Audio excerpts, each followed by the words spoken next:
Hey, wide awake family. If you see this, it's your sign to smash that like button. Yes, you listening right now. That way YouTube shows you more amazing stories like this one. We love you all. Now enjoy the stories.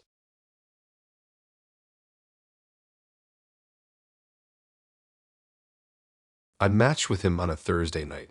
His profile looked harmless, normal pictures, nothing flashy, and he worked in it. We talked about food, travel, and random things like childhood memories.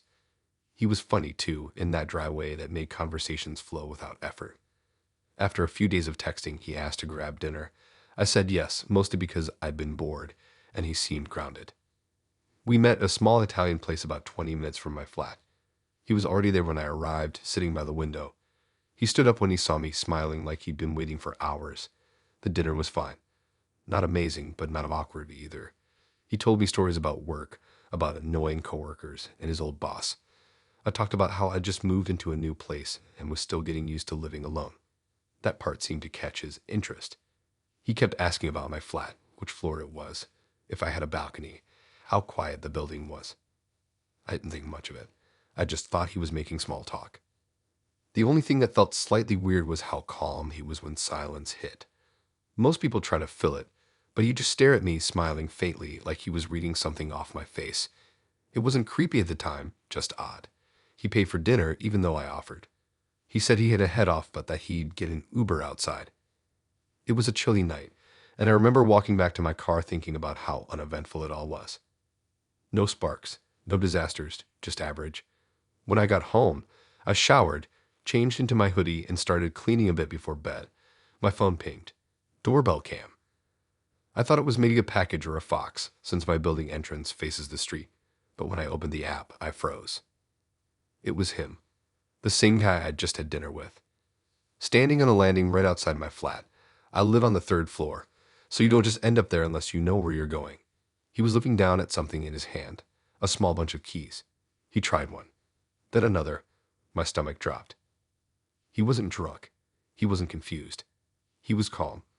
He even looked over his shoulder once, checking the corridor before trying the next key. I couldn't move at first. I just stared at the screen, trying to process how he even found my flat. I hadn't given him my address, and I parked a few streets away from the restaurant. The realization hit hard. He must have followed me home. I turned off the lights inside and went dead silent. I could see the little shadow of his feet through the bottom crack of the door. He was right there. I grabbed my phone, opened the camera app again, and started recording the live feed just in case. I didn't want to confront him. I didn't even want to make a sound. Then I heard a door open from across the landing. My neighbor, Jamie. He's the kind of guy who works late and always seems half asleep. He mumbled something I couldn't make out, but I heard the guy say something back, and his tone switched instantly. Polite, casual, like he'd just been visiting someone. I heard Jamie shut his door again, and for a few seconds, there was silence. Then the sound of another key trying the lock. That was when I dialed 999. My hands were shaking so bad I could barely press the buttons. I whispered everything to the operator, that I'd just come back from a date and the guy was outside my door trying to unlock it. They told me to stay inside, keep quiet, and lock any secondary doors. I didn't even realize I was crying until I wiped my face and saw tears on my sleeve. The minutes crawled. I watched him crouch down, trying something at the handle. The way he moved was so methodical, like he'd done this before. I think what messed me up most was how normal his face looked. No rage, no panic, just this blank focus. Then came the sound of heavy boots in the stairwell. 2 officers appeared at the end of the hall on my doorbell cam. The guy stood up instantly, pretending to check his phone like he just arrived there by accident, but they were quick. One of them yelled something, and he froze. I could hear everything through the door. They pinned him against the wall, handcuffed him right there in front of my flat. When they knocked and said it was safe, I opened the door just enough to see. He was on the ground, wrists behind his back, staring at me. His face didn't change, not once. The officer told me he'd had a set of master keys used by maintenance workers, stolen from some storage site nearby. They also found a small folded note in his pocket with my full name and flat number written on it. I didn't even know what to say. I asked how he got it, but they said that was part of another ongoing case. Apparently there had been a few similar reports, women being followed after dates, small things going missing near their buildings. They took him away that night, but I didn't sleep. I kept replaying every part of that dinner in my head, trying to remember if he'd mentioned anything that hinted at what he was planning. The way he asked about my place. The way he lingered outside after I said goodbye. The next morning, Jamie knocked on my door, apologizing for not realizing what was going on. He said he'd called the police after hearing metal sounds through the door and seen a strange man outside. That's probably what got them there so fast. I checked my messages the next day. He'd unmatched me, deleted everything, like he never existed. The only trace left was the saved doorbell video. I didn't delete it. I couldn't. Watching it made me feel sick, but it also reminded me how close I'd come to something worse. It's been a few months now, and I've moved out. I don't use dating apps anymore, and I keep the camera notifications on loud, even at night. Sometimes when I check them, I still half expect to see his face there, standing calm, holding those keys like he had every right to use them.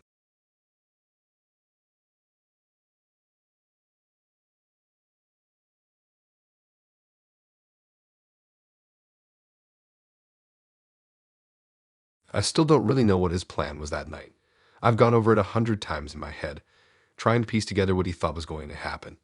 But it started like any regular date, just a random match on a random app. He seemed calm, a little quiet, and his texts didn't scream red flag. He said he liked photography, loved city lights, and knew a secret rooftop that had the best skyline view in the whole city. That line hooked me. I've always been obsessed with high places and night views, so when he suggested grabbing a drink and checking it out after, it sounded fun. We met outside a small bar near the river. He looked exactly like his pictures. Gray hoodie under a black coat, slightly messy hair, and that polite, calm energy that made him seem trustworthy. He was one of those people who never rushed anything. Every movement felt thought out. We had a couple drinks, nothing too strong, and talked about random stuff like movies and traveling. He said he used to sneak into places as a kid, construction sites, train tunnels, rooftops, just to see how the world looked from different angles. I laughed at that, thinking he was just exaggerating. When we left the bar, the night was quiet. It had rained earlier, so the streets were still wet, and the air had that cold metallic smell. He said the view was only a short walk away. I followed him through a side street lined with closed shops, and after a while, we stopped outside this tall office building. It wasn't anything special, gray glass, a few lights still on inside, and a sign that said maintenance entrance. I remember asking if he was sure we were allowed there, and he just smiled and said he had a way in.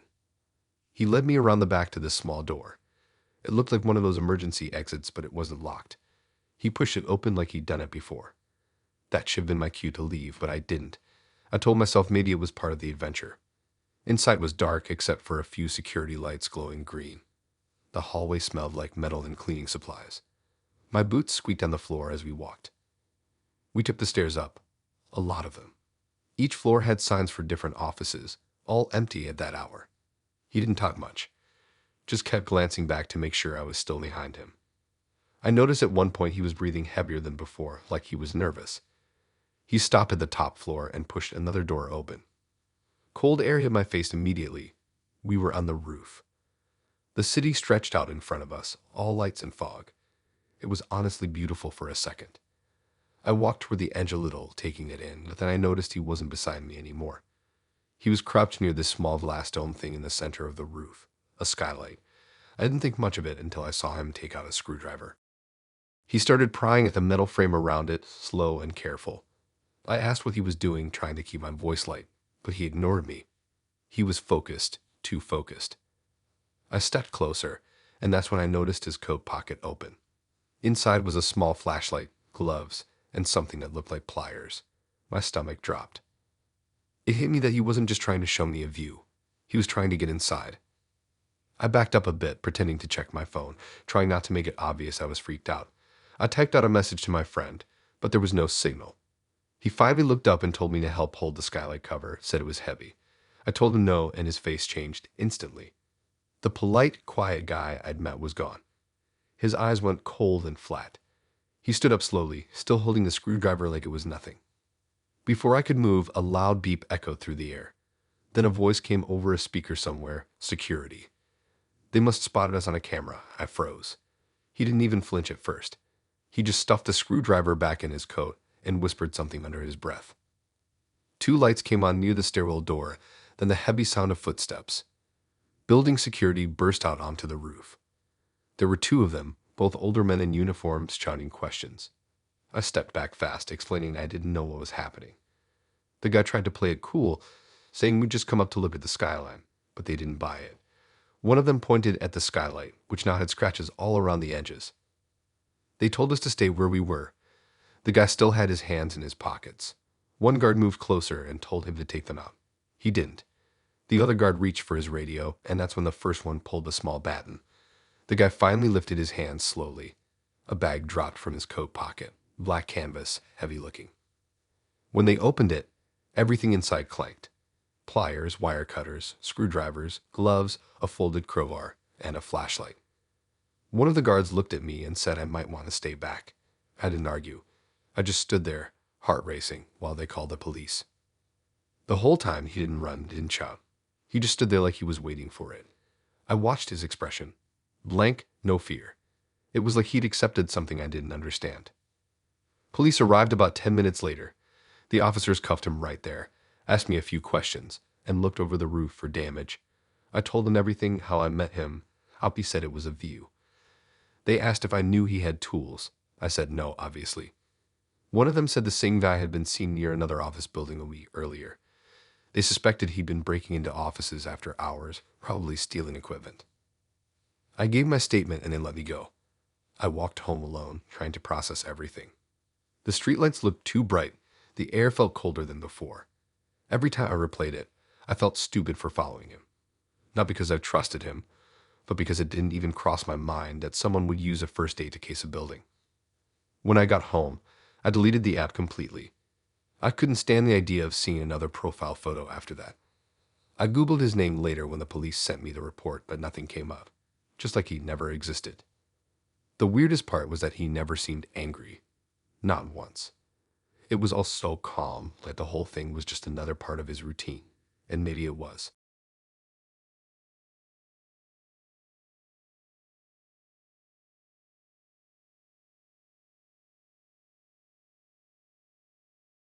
I thought it was going to be one of those easygoing first dates. Nothing serious, just a coffee, some conversation, and maybe a walk around the city if things went well. He seemed normal online. Polite, confident, not overbearing. We'd been messaging for about a week before he suggested meeting at this boutique hotel cafe downtown. He said the place had the best coffee and that he knew the staff there, so we'd get the good stuff. That sounded harmless enough. When I got there, the hotel looked fancy but small, the kind of place that tried hard to look exclusive. The lobby had gold trim everywhere, soft music, and people sitting quietly in those oversized chairs pretending to read newspapers. He was already waiting at a table by the window, wearing a gray shirt and a jacket that looked expensive. He stood up as soon as he saw me and smiled like we'd known each other for ages. We ordered drinks, and the conversation started off normal. He was charming, confident in that way where he didn't seem nervous at all. He talked about working in real estate and how he stayed at this hotel often because of connections. He waved at a staff member walking by, but they didn't really wave back.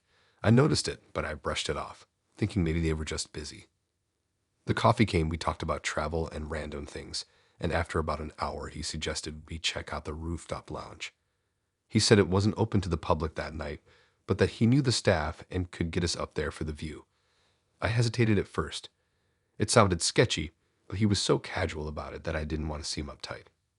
He led me toward the elevators at the back of the lobby.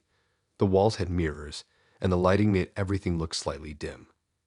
As soon as the doors closed, he pulled a small black keycard from his pocket. It wasn't one of those normal guest ones. It looked different, like the kind staff use. He tapped it against the reader inside the lift, and the panel lit up with options for restricted floors. I asked how he got it, and he said it was just because he was a regular and friends with management. Something about the way he said it didn't sit right. It wasn't a brag, it was too rehearsed. His eyes didn't move much when he talked, and his jaw was tight. I remember pressing myself slightly back against the wall, pretending to look at my phone. I tried to text my friend, but the signal was gone the second we started going up.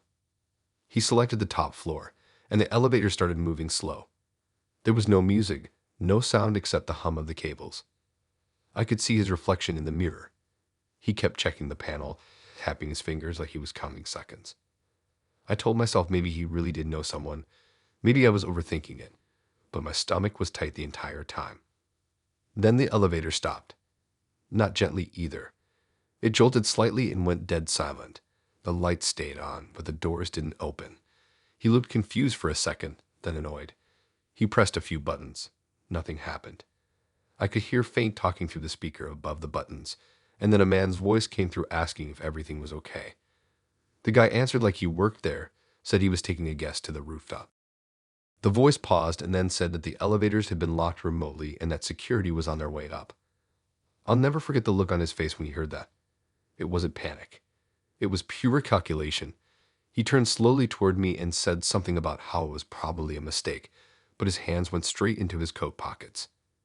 That's when I noticed how heavy the pockets looked. The speaker crackled again, this time sharper. The voice asked both of us to remain where we were. The guy stayed silent. The seconds stretched.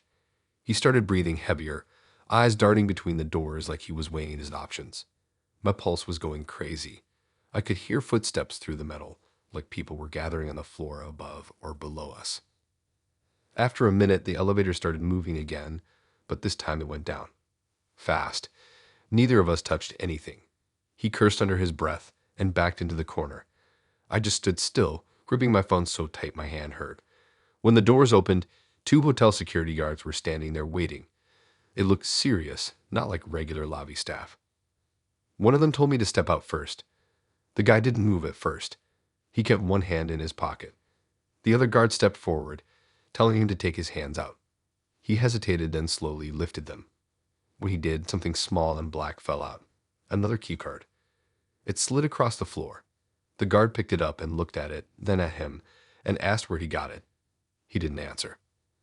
Then the police arrived. 2 officers, straight through the lobby. They talked quietly with the hotel manager while the guards kept him in place. The manager pointed at the keycard and said it matched a set that had gone missing the previous week. Apparently, someone had been sneaking into guest rooms during the night and stealing wallets and jewelry. They searched his coat.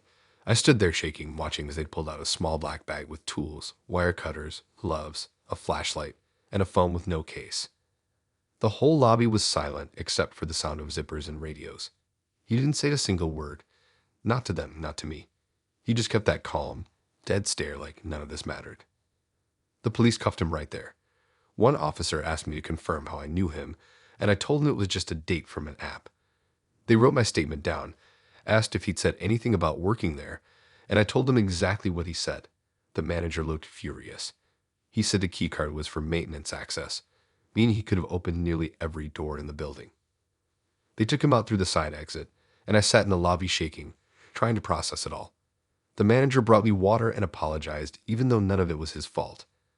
I stayed there for another 20 minutes until I could breathe properly again. When I got outside, I checked my phone. My messages to my friends still hadn't sent. A signal came back just as I reached the main street, and that's when I saw the notification. My dating app account had been unmatched. His profile was gone completely. No trace of him. The police called me the next day to follow up. They said he'd been using fake names across multiple apps to set up dates in hotels, claiming he worked there so he could blend in. They didn't tell me how many people he targeted, but I didn't ask either. I didn't want to know. Every time I walk past that hotel now, I can still picture the elevator doors opening and those guards waiting. That moment between the ding and the doors parting, it still sits in my head like something that didn't fully end.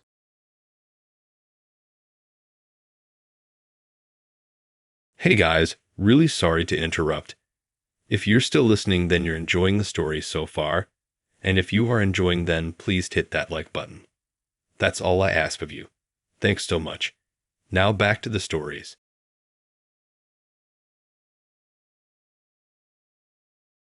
It started as one of those dates that felt too easy. No weird pauses, no awkward silences, just a smooth conversation that made it seem like we'd known each other for ages. I met her on a dating app, and her profile wasn't flashy or fake looking. Simple photos, casual bio, nothing that screamed attention-seeking. We talked for about a week before deciding to meet for drinks. She picked the place, some trendy bar tucked between office buildings. It had dim lighting, neon signs, and a crowd that looked expensive but trying to act casual. She was already there when I arrived, sitting by the window with a drink in her hand. She waved and smiled when she saw me, a kind of confident smile that said she was completely at ease. I sat down, and within minutes we were laughing about random stuff. Bad dates, weird app messages, her job in digital marketing. She was sharp, witty, but calm. She didn't flirt in the obvious way. She listened more than she talked, and when she did talk, it was always something that kept me curious. The first drink turned into a second. Then she asked if I wanted food, and I said sure. We ordered a couple of small plates, just snacks to go with the drinks. Everything felt normal, almost perfect actually. I remember thinking how rare it was to meet someone who didn't seem glued to their phone. She barely checked hers the whole night. When the bill came, I reached for my wallet automatically, but she stopped me smiling. She said she'd cover it since I'd been great company. I laughed it off at first, but she was insistent. Said it was her turn to treat someone decent for once. I didn't argue too hard. She looked comfortable paying, and I didn't want to ruin the moment by making it weird. The waiter dropped the little black bill folder on the table, and that's when things started to feel slightly off. She pulled out her card, but before sliding it in, she reached into her coat pocket and took out this small black rectangle. Looked like a tiny battery pack or card reader. She held my card for a second, said she just wanted to compare the colors because hers was new. She laughed when she said it, like it was a harmless comment, but I caught the flick of her thumb over that small device. It made a faint beep. Then she slid both cards into the folder and handed it back. I didn't say anything. I didn't even move. My brain was processing too many things at once. That sound, that weird motion, that gadget. It didn't fit the picture I'd had of her all night. The waiter took the folder away, and she started chatting again like nothing happened. I nodded along, pretending to listen, but inside I was replaying that moment over and over. I tried convincing myself maybe I was overreacting. Maybe it was just a charger or something else, but the beep stuck in my head. She seemed in a rush after that. Checked her watch, said she had an early meeting, and suggested we leave. The bill hadn't even come back yet, which was strange, but she didn't seem to care. She stood up, adjusting her coat, and started heading toward the exit. Before she could reach the door, a man in plain clothes who had been sitting near the bar stood up too. He moved fast but calm, cutting her off near the hostess stand. I thought he was just a random guy at first until I saw him flash something small, a badge. Another man appeared near the door. The music kept playing, but everything else around them froze. I sat frozen at the table, not fully understanding what I was watching. The first man spoke to her quietly. Her whole face changed. That confident, easy smile she'd had all night was gone. She didn't argue, didn't raise her voice. She just froze like a machine and shut off inside her. The waiter came back to my table looking nervous, holding the black folder. He whispered that I should stay seated for a moment. Then everything started happening at once. One of the undercover guys reached into her coat and pulled out the same small black device I'd seen earlier, the one she used when she touched my card. He held it up and showed the bartender. I saw the little green light blink twice before going dark. She tried to explain something, but they didn't let her get far. Another uniformed officer walked in through the side door and handcuffed her quietly. Everyone was staring now. The officer came over to my table and asked for my name. I gave it, still trying to process the fact that the person I'd been drinking with 10 minutes ago was being arrested. He asked if she handled my card at any point, and I said yes. He nodded, then told me to check with my bank as soon as possible because they suspected she'd cloned it. They walked her out through the side door, and I sat there numb. The whole bar was whispering. The music felt too loud now. I pulled out my phone and opened my banking app right there at the table. Nothing had gone through yet. My balance looked fine, but my hands were shaking when I checked the recent transactions again, just to make sure. The undercover officer came back a few minutes later and said she'd been on their watch list for weeks. Apparently, she'd been going around bars and restaurants doing the same thing, skimming cards on fake dates, copying the information, and draining accounts before people even realized. They'd been tracking her through reports and finally set up a sting operation after she'd been spotted in the area again. I told him what I saw about the beeping device and how she compared cards. He nodded like it confirmed what they already knew. He asked if I wanted to press charges, and I said yes, even though I didn't even know what that meant in that moment. After they left, I stayed sitting there for a while. My drink was still half full, the condensation dripping down onto the table. It felt surreal. 1 minute I was thinking about maybe seeing her again, and the next I was watching her get arrested for stealing people's money. I got a call the next morning from the same officer. He said they found multiple clone cards in her apartment, and mine was one of them. She'd already copied the details but hadn't used it yet. I froze when he said that. It's weird knowing how close you come to something bad without realizing it in real time. I canceled the card immediately and got a new one, but the whole thing messed with my head more than I expected. Not because I lost anything, but because of how normal she'd seemed. The conversation, the laughter, the comfort. It was all part of the trick. Every time a waiter hands me a card machine now, I make sure I never let my card out of sight, and I don't let anyone else treat me anymore, not even as a polite gesture.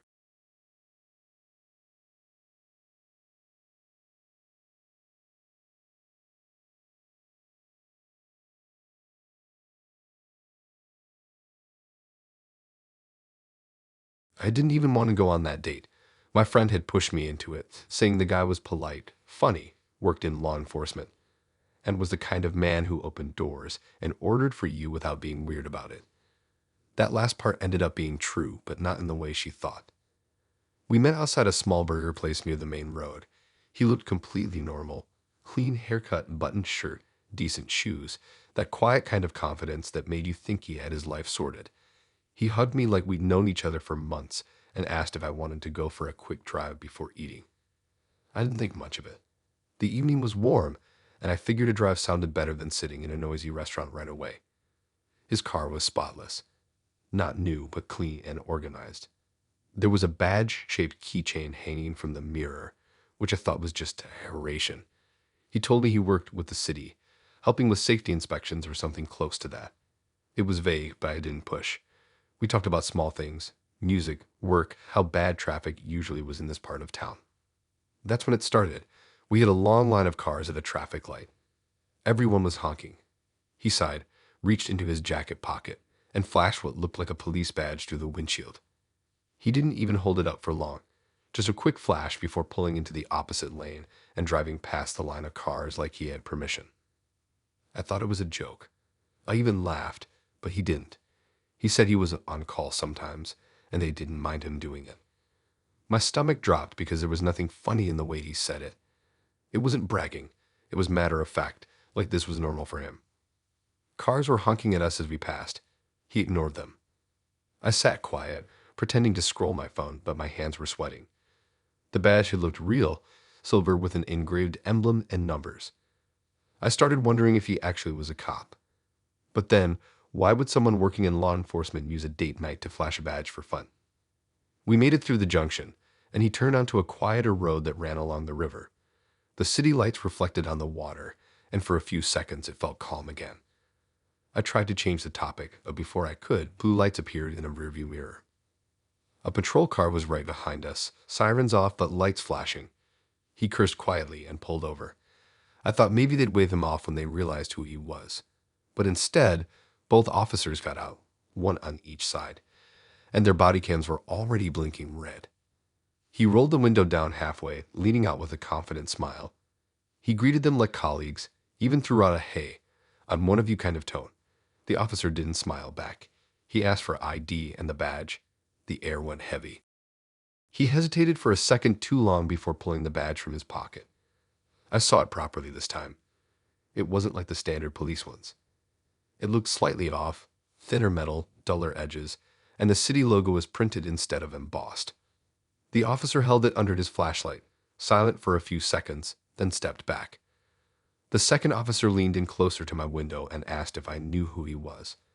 I said we just met for a date. The first officer called something into his radio. My date's smile vanished instantly.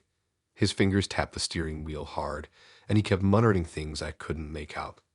The second officer stayed beside me, watching him carefully. The whole car felt smaller by the second. Then the radio responded, and I heard the words, "No record of that badge number." Everything after that happened fast. The officer on his side asked him to step out of the car. He refused at first, saying it was a misunderstanding, that his ID was at home. The officer repeated himself, louder this time. He didn't move. His jaw was tight, eyes darting between the officers and the road like he was planning something. Finally, he opened the door slowly, hands half raised, still arguing. One of the officers reached for his wrist, and that's when he jerked back suddenly, not to fight, but like someone caught cheating. They pinned him against the car anyway. The badge fell from his hand and hit the road with a hollow sound. The officer picked it up and showed it to the body cam, saying clearly that it was fake. My heart was hammering so hard I could barely breathe. I just sat there frozen, watching them cuff him as he kept trying to explain that he bought it online as a collectible. The other officer asked if I wanted to get out of the car. I nodded quickly and stepped away, hugging my bag like a shield. Traffic slowed around us, people staring. The flashing lights painted everything blue and white. He looked straight at me as they led him to the patrol car, still insisting he wasn't lying. The calm, easy guy from earlier was gone. What replaced him looked desperate, like he built his whole identity on that one fake badge. They towed his car a few minutes later. One of the officers gave me a ride back to the main road, asking how long I had known him and if he'd shown the badge before. I told them the truth, that it was our first time meeting and I didn't even know his last name. They said he was under arrest for impersonating an officer and that he used the badge several times before to avoid tickets and even to help people in fake traffic stops. I sat in the back of the patrol car on the way back, watching their dashboard camera screen. The body cam footage from earlier was replaying silently. You could see everything, the fake badge glinting under the light, his confident grin, my face frozen in disbelief. It didn't feel real watching it from that angle. The officer dropped me off near the restaurant, told me they'd be in touch for a statement, and drove off. The night air felt too cold after sitting in that car. I walked home, trying to remember if he'd ever mentioned anything that hinted at it. There wasn't. Nothing he said gave away how fake it all was. The next morning, I Googled his name. Nothing came up except an old profile on a different dating app and a LinkedIn page that had been deleted. A week later, I got a call from the police saying he'd confessed to buying the badge online for $120 and had been using it for months to get through traffic and impress people. I think what messed with me most wasn't the arrest or the badge. It was how easily he switched between roles, the nice guy, the confident driver, the fake cop. It all felt rehearsed, like he practiced every part until it became real in his own head. Now every time I see blue lights in traffic, I think about that night. The sound of the badge hitting the ground still echoes in my head. It wasn't heavy. It didn't even sound real. But somehow it carried the weight of everything he'd been pretending to be.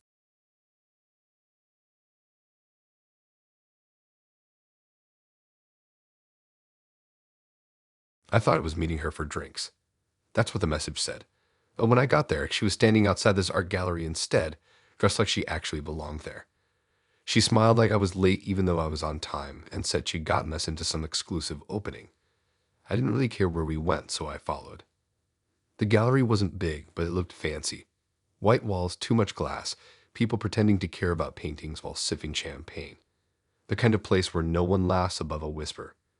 She seemed to know her way around, walking straight past the table where guests signed in. I thought she knew someone inside. Maybe she was just confident. She talked fast as we walked, pointing out random pieces like she was teaching me something. She'd throw words like composition and brushstroke and tone at me, and I just nodded like I knew what she meant. She wasn't boring, though. There was something sharp about her, like she was always watching everything at once. We stopped in front of this small painting. It was maybe the size of a laptop, sitting on a narrow wall mount. Some messy abstract thing with dark reds and silver streaks. She stared at it for too long. I made a joke about how it looked like ketchup and tinfoil. She didn't laugh. She just said something about how it shouldn't be here. I didn't know what she meant, and I didn't ask. A waiter came by with a tray of drinks, and she took two without asking. I followed her around while she talked about how the art world was full of fakes, that most people couldn't tell real from counterfeit. She said that one piece had the wrong signature placement. I remember thinking she was just showing off. About half an hour in, I was ready to leave, but she said she wanted to check out one more section upstairs. It was quieter there, fewer people, mostly small pieces behind thin ropes. She kept looking around, not at the paintings, but at the walls and the corners of the ceiling. I asked if she was okay, and she just said she hated being watched. Then she stopped in front of another small canvas, almost identical to the first one. I was standing slightly behind her when she turned around and handed me her glass. I thought she wanted me to hold it while she took a photo or something. But instead, she reached out, grabbed the edge of the canvas, and started lifting it off the wall. I froze. I thought she was joking or maybe drunk, but she wasn't laughing. The mount made a soft click as it came loose, and she whispered something like, "Just hold this." She shoved the small wrapped piece she was carrying into my free hand. I didn't even get a chance to react before she tucked the painting under her arm like it was nothing. Then everything went wrong. A sound blared through the gallery, not loud at first, but sharp enough to make everyone stop talking. Red lights blinked near the ceiling. Security guards appeared from nowhere. She turned toward the exit fast, but before she could take a step, metal shutters started dropping over the doors. People started panicking. The alarms got louder. I was still standing there with her empty glass in one hand and some kind of wrapped fabric in the other. A security guard pointed at me and yelled. I froze. She turned to look at me for half a second, and that was the first time her face showed any kind of fear. Then she dropped the canvas she'd been holding and tried to blend into the crowd, but two guards were already moving in. One of them grabbed her arm. The other came straight toward me. They took the thing out of my hand immediately. I didn't even know what it was until they unwrapped it. A second small canvas, the one she must have swapped out. They both looked almost identical, except one had a slightly different texture in the paint. The guard asked what I was doing with it, and I couldn't even speak. Within minutes, the whole place was locked down. Police arrived, flashing lights through the front glass doors. Guests were told to sit down while officers started taking statements. I sat on the floor next to one of the benches, still holding her half-finished drink because I hadn't put it down in time. She sat across the room, handcuffed, still calm somehow. I could see her mouthing something to herself while an officer checked her bag. Inside were gloves, a folded art pamphlet marked with pen circles, and a pocket knife. One of the officers asked if I came with her, and I nodded before realizing that was the wrong answer. They separated me immediately. Two officers questioned me for what felt like forever, asking if I'd helped her plan it, if I knew she was going to take anything, if I'd ever been to the gallery before. I kept repeating that I didn't know her like that it was our first date. They didn't believe me at first until they looked through my phone and saw the messages. Just casual chat about drinks. Nothing else. Eventually, they said she'd been caught on another gallery's camera a few months earlier doing something similar, swapping out small pieces for forgeries. She was apparently part of some small theft ring selling stolen artwork online. I didn't even know people did that anymore. The weirdest part was how calm she stayed through it all. No shouting, no tears, just this quiet acceptance, like she'd already planned for this outcome. The police bagged both paintings, still arguing about which one was the real one. They said she'd been using her dates to carry decoys, so she wouldn't be the one holding stolen property if things went bad. That's when it hit me. She'd used me. The wrapped piece she handed me was the original painting. The one she tried to walk out with was the fake. She was never planning to get caught with a real one. I was. They let me go after hours of questioning. I walked out past the flashing lights and news cameras, head spinning, still in disbelief that a random date had turned into that. My phone had 30 missed messages from friends asking how it went. I didn't answer any of them. The gallery released a statement the next day saying everything was recovered and no damage was done. My name wasn't mentioned, but I kept waiting for someone to connect it back to me. I deleted my dating apps that morning. A week later, I got a call from a detective. They confirmed what I already knew. She'd planned the whole thing. She targeted random people from apps who didn't have any ties to her, used them to move the stolen pieces, and dumped them once she was done. They said I was lucky. If she made it out before the alarm tripped, my fingerprints would have been all over the real painting. Now, every time someone asks me how that date went, I just say it was different. I don't even bother explaining anymore, because how do you tell someone you spent your first date being an accidental art thief?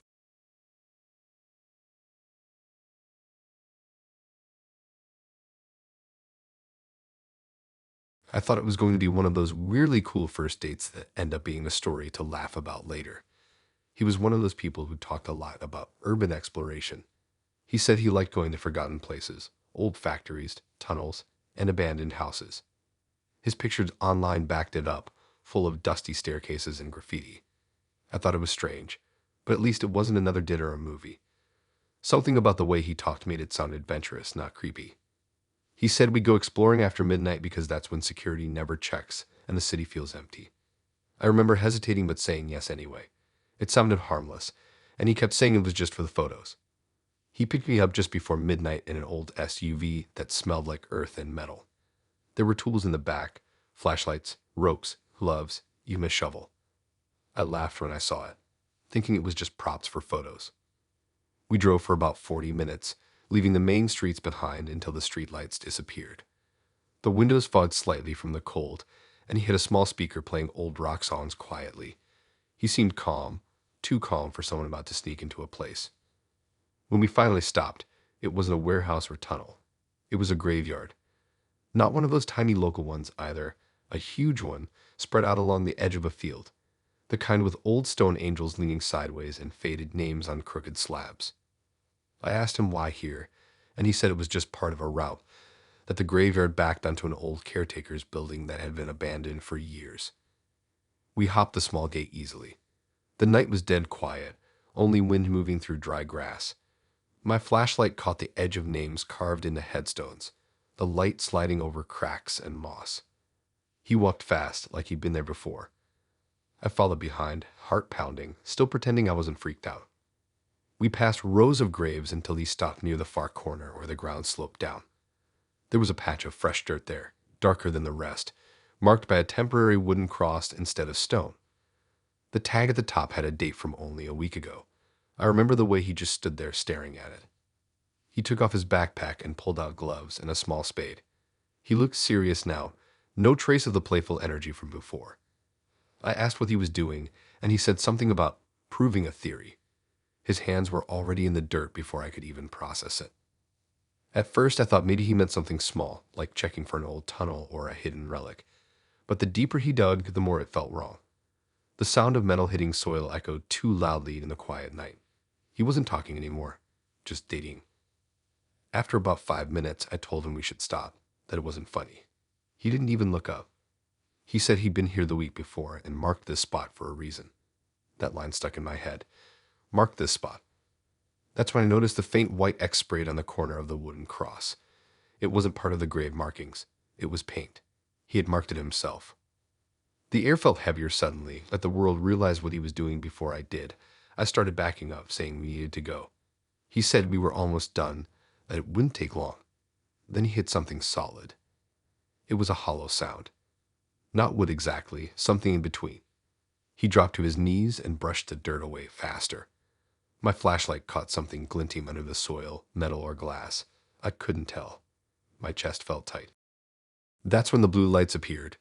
They flashed against the headstones, reflecting off the wet grass, cutting through the fog. It didn't even sound like sirens at first, just tires on gravel and the sudden slam of car doors. He froze, looked up at me, eyes wide, but not with fear, more like anger. Then he stood up fast, wiping his hands on his jacket, mumbling something about bad timing. Before I could move, an officer's voice cut through the night, yelling for us to stay where we were. He dropped the spade immediately and put his hands up halfway, trying to talk his way out. The officer's flashlight hit the disturbed dirt, the open hole, and the small box half uncovered. I was still standing a few feet away, shaking, holding the flashlight like it could protect me. Within seconds, there were 4 officers. 2 focused on him, 2 walked toward the hole. One of them lifted the object he'd been digging out. It was a small rusted metal casket, about the size of a child's. My stomach turned. They cuffed him without much struggle. The officer who checked the hole called something out about grave theft and evidence. I didn't even understand what that meant until they explained later. Apparently, there'd been reports of graves being disturbed for valuables, old rings, jewelry, or keepsakes buried with the dead. They'd been tracking someone fitting his description for weeks. I was still in shock when one officer pulled me aside and asked how long I'd known him. I said it was our first date, that I had no idea what was happening.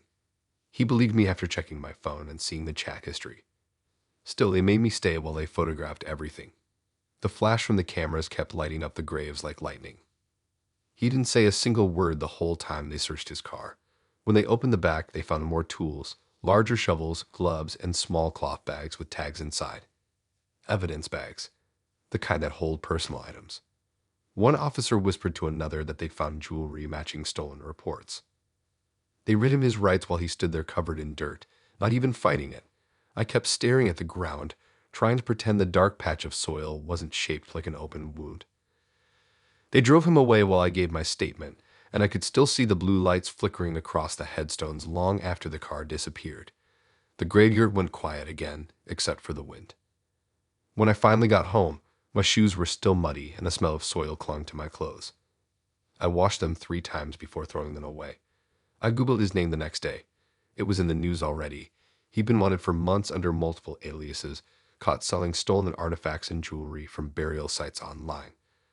The police said he'd been targeting newer graves because they were easier to date without the soil compacting yet. That part still sticks with me. How normal he looked. How calm he was the whole time, like it wasn't wrong to do what he was doing. Now, I can't walk past a cemetery without thinking of the sound of his shovel cutting into the ground and how I was just standing there, flashlight in hand, while he dug up someone's rest like it was nothing.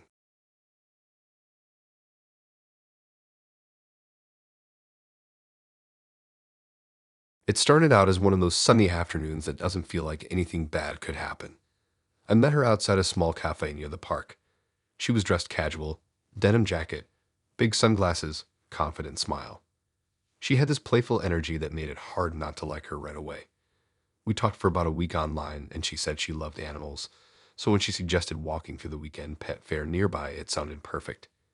I figured it'd be fun. Maybe grab some ice cream and laugh at the weird dog outfits people put their pets in. The pet fair was packed.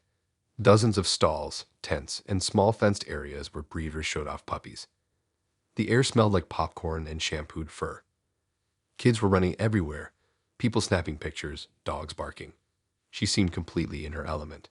She pointed at every other stall, squealing over the tiny dogs in sweaters. We stopped at one tent that looked fancier than the rest. The banner said something about rare pedigree imports. Inside were small glass pens with tiny French bulldog puppies that looked like they'd been carved out of velvet. The price tags were insane, some over $5,000. She pressed her face close to the glass, talking about how she'd always wanted one. I remember laughing and saying those dogs cost more than my car. The woman running the stall was friendly, maybe too friendly. She asked if we wanted to hold one. My date nodded immediately.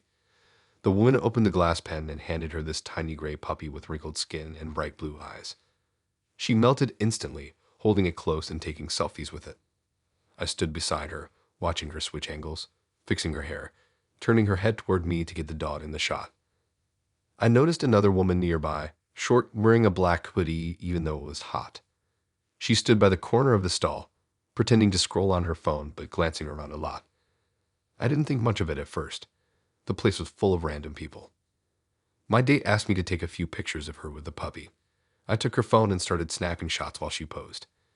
The stall owner laughed and said she was photogenic.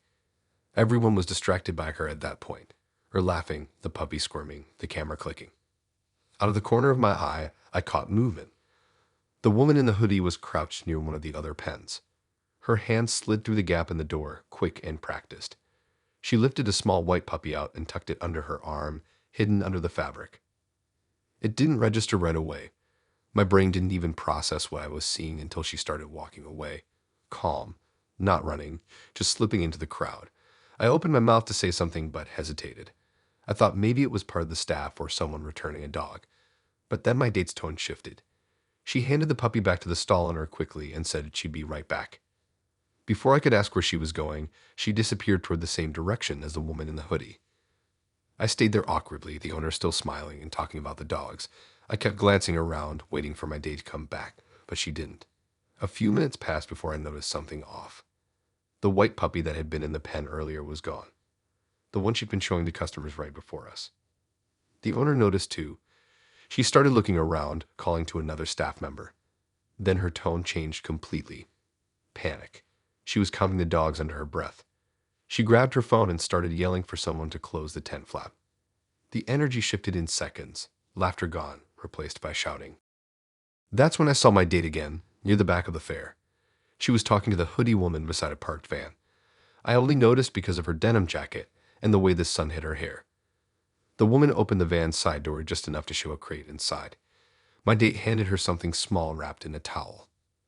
Before I could even move, two men in plain clothes sprinted out from behind one of the stalls. They moved fast. Not random passersby fast, but trained fast. They yelled something I couldn't make out.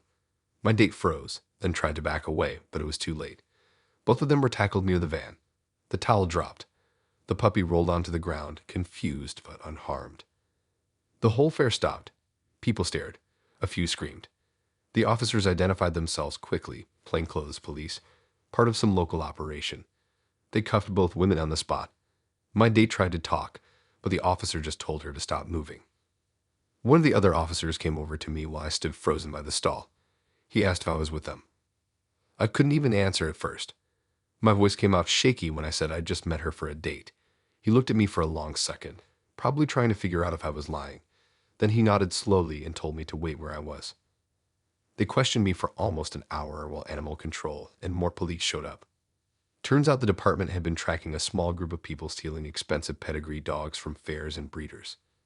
They'd resell them through fake listings online or ship them out of the country. My date was one of them. The selfie thing was her distraction trick. Charmed the staff while her partner quietly lifted a dog from another pen.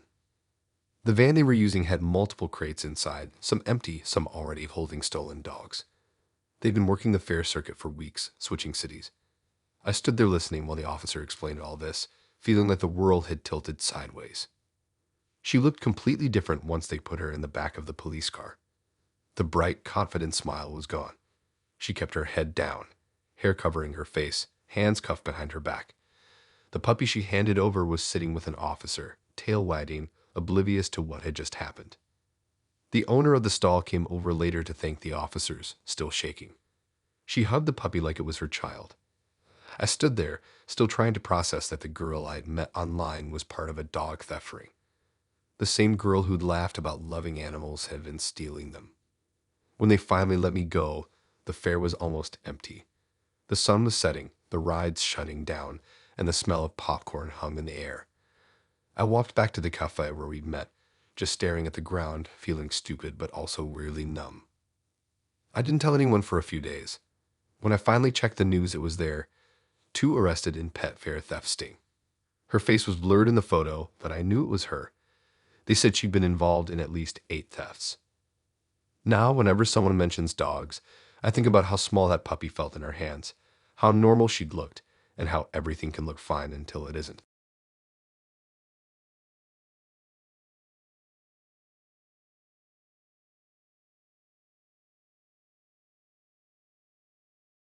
I matched with him on a Thursday night, and he seemed like one of those chill, creative types. His profile was full of food pictures, ramen bowls, sushi rolls, fancy plating, and he said he worked in culinary innovation. He talked a lot about flavors and textures and how most restaurants just copy trends. I liked that he sounded passionate, a bit intense, but still down to earth. We messaged back and forth for a few days before he asked if I wanted to see where the magic happens. He said he had a part-time gig at a ramen shop downtown and that he'd show me the kitchen after closing. It sounded kind of cool, and I figured it'd be fun to see how restaurant kitchens looked behind the scenes. He said they had leftover food too, which sealed the deal. I met him outside the shop around 11:30 at night. The place was tiny, squeezed between a nail salon and a dry cleaner. The neon sign was still glowing, but the front door was locked. He was leaning against the wall, wearing a black hoodie with a shop logo on it. He looked exactly like his pictures, tall, quiet confidence, that kind of casual charm that makes you trust someone too quickly. He unlocked the side gate and led me down a narrow alley that smelled like broth and oil. The back of the shop looked nothing like the front. Pipes, trash bins, crates stacked to the roof. He said the good stuff was inside, past the storage area. The first room we entered looked normal. Big metal pots, cutting boards, boxes of noodles. There were leftover bowls of broth cooling on the counters. I joked about it being smaller than I expected, and he laughed but didn't say much. He seemed distracted. He kept checking his phone, glancing at the door that led further in. Then he told me the real work wasn't in the kitchen, it was in the lab. I thought he was joking, but he pushed open another door behind a hanging curtain. That's when the smell changed. Not food anymore. Something sharp, chemical, almost like cleaning supplies mixed with burnt sugar. The room was dim, lit by a single bulb hanging from a wire. There were metal tables lined up against the walls, and trays of small round objects, white, pink, and yellow. Machines sat in the corner, whirring quietly, pressing something that looked like small tablets. Plastic containers, gloves, powder, scales. I froze. He walked straight over to one of the tables and started adjusting a metal lever, completely casual. I asked what all this was, trying to keep my voice steady. He said it was just supplements they were working on, natural energy boosters. He said the ramen shop funded it as a side project to keep costs down. The way he said it sounded rehearsed. I remember my hands shaking as I picked up one of the tablets. It was stamped with a small design like a logo. He told me to put it down quick. That's when I realized there was no packaging anywhere, no branding, nothing that looked legal. He turned on a small ventilation fan, and the sound filled the silence. My brain started piecing things together fast. This wasn't a food experiment. It was a pill press. Before I could say anything, there was a loud crash outside, like metal hitting metal. He looked up sharply, went still for a second, then bolted to the door to peek out. I could hear faint voices over the hum of the machines, and then another crash, louder this time. He swore under his breath and told me to stay put. He ran out the back door into the alley. The machines were still running, pressing those perfect little tablets onto trays. I stood there, heart racing, trying to figure out what to do. Every instinct told me to leave, but my body wouldn't move. Then came the sound of boots. Heavy, fast, a shout.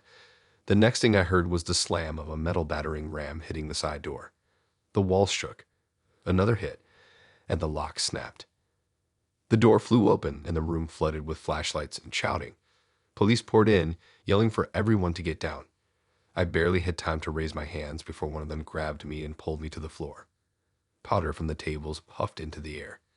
Someone shouted, "Clear the corner," and another officer kicked the door that led to the alley. They found him there, on his knees, hands up, trying to talk his way out of it. He kept saying it wasn't his, that he just worked there. But they'd already started pulling boxes from under the counters, plastic bags full of pills, small scales, and cash. They cuffed him and two other guys I hadn't even seen before, who must have been in the back room. One of the officers checked my ID and asked why I was there. When I said it was a first date, he just stared at me for a long second before calling another officer over to verify. They separated me from the group, told me to sit against the wall while they finished clearing the place.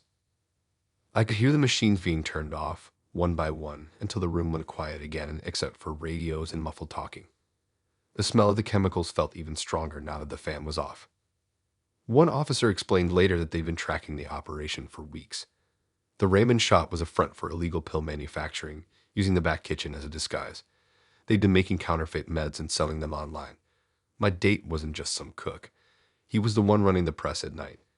The cops had been watching him the whole time, waiting for a shipment to move. They let me go around 3 a.m. after hours of questioning. My phone was full of missed calls from friends asking how the date went. I didn't answer any of them.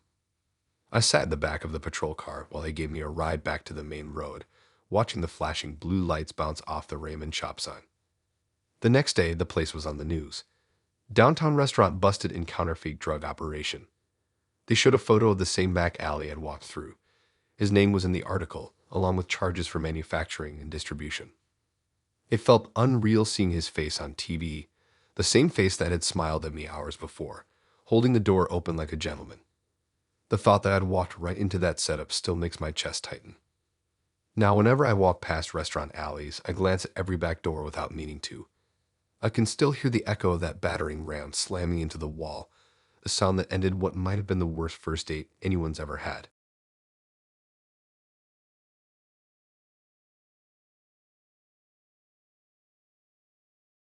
It started like one of those normal weekday dates that didn't feel like a big deal.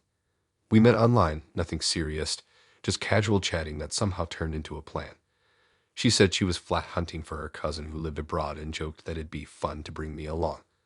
I didn't think much of it. She was funny, confident, and said the flat was near the river with a view. I figured it'd be something random to laugh about after. She looked sharp when she arrived. Smart clothes, tidy folder in her hands, a kind of well-put-together vibe that makes you feel underdressed. We met outside the building, one of those glass-fronted new developments with clean hallways and the faint smell of paint. The estate agent was already there, holding the clipboard. He smiled and said the viewing wouldn't take long. The place was nice. Modern, light gray everything, with a little balcony and a kitchen that looked barely used. The agent walked us through each room while explaining prices, service charges, all that stuff I didn't care about. She asked questions about storage space, security cameras, even fire exits, all very detailed, like she actually cared. At first, it just seemed like she was thorough, but there was something about the way her eyes moved that I couldn't ignore. She scanned every corner, not like she was admiring the place, but like she was memorizing it. The agent showed us the boiler cupboard, and she lingered behind him longer than needed, pretending to check the fittings. When he turned, she slipped her hand into her pocket quickly. I caught it out of the corner of my eye. I didn't want to make assumptions, but my brain started racing. The agent kept talking about building insurance while she smiled and nodded, staying close to the door handles and light switches. We walked into the second bedroom, a small one with a closet and a view of the car park. The agent pointed at the wardrobe space and said the previous tenants had left some spare keys that hadn't been collected yet. He opened a drawer to show them, then got distracted by his phone buzzing. He stepped into the hallway to answer it. The second he was gone, she moved fast. She crouched, opened the drawer, and palmed a small ring of keys. I stood there frozen. It happened so naturally that I almost doubted what I saw. She tucked them into her blazer pocket, straightened up, and gave me a small smile like nothing had happened. My stomach dropped. I wanted to say something, but my throat went dry. The agent came back a few seconds later, still chatting on his phone, completely unaware. She asked him about the deposit terms and led him toward the kitchen again. I followed, trying to keep my face neutral. The rest of the viewing felt like it stretched forever. She leaned on the counters, complimented the layout, asked about how many tenants lived in the building. She seemed completely relaxed. The agent, though, started looking slightly distracted toward the end. He stopped talking mid-sentence when we reached the living room. His eyes went to the corner of the ceiling. There was a small round camera above the hallway, the kind that monitors showings. He frowned and stepped closer. The camera was tilted sideways. Not a lot, but enough that it clearly wasn't aimed where it should have been. He sighed, muttered something about staff touching it, and made a note on his clipboard. She smiled politely and said maybe the last tenants moved it. He nodded but didn't look convinced. We finished up and headed toward the lift. The agent said he'd grab some paperwork from his car before we left. She thanked him and said she'd wait in the lobby. He left, and it was just us, and the echo of our footsteps down the hallway. In the lift, she finally dropped the act. She leaned back against the wall and took out the folder she'd been carrying.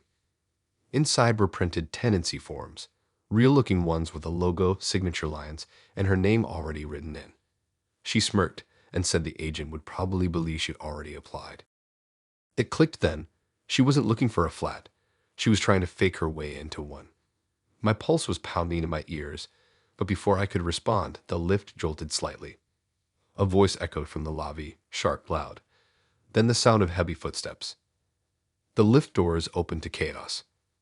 2 uniformed officers and a plainclothes detective were standing there with the agent. The agent's face was pale and tight. He pointed straight at her. The officers told her to stop. She froze instantly, hands still clutching the folder. One of them stepped forward and took it from her. The other told me to move aside. My hands went up automatically. Everything happened fast. The folder opened, and papers spilled out. Among them were fake tenancy agreements, copied agency letterheads, and laminated ID cards with different names but the same face. Hers. They cuffed her in seconds. She didn't fight, didn't shout, just stared at the ground. The agent was explaining something to the detective, that the cameras inside the flat had sent alerts about movement when they returned, that the system automatically pinged the agency when tampering happened. That's how they'd realized something wasn't right. Apparently, there had been a string of recent break-ins and similar developments.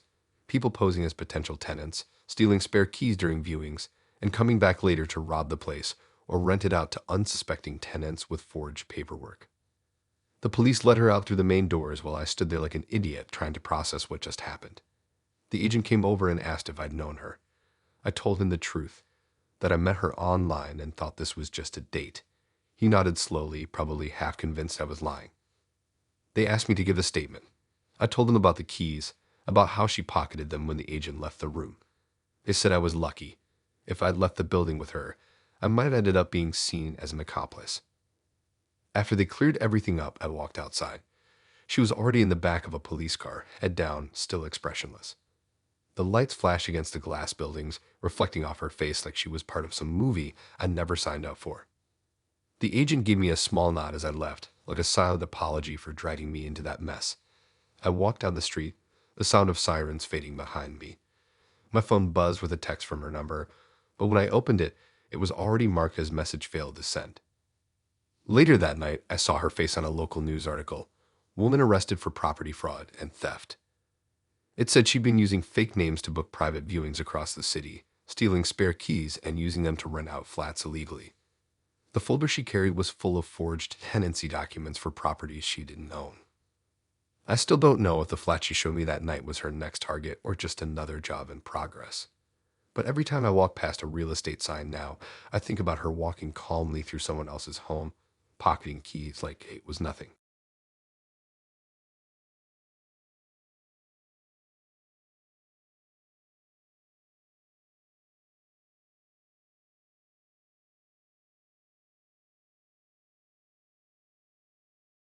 It was one of those bright Saturdays when the city feels alive.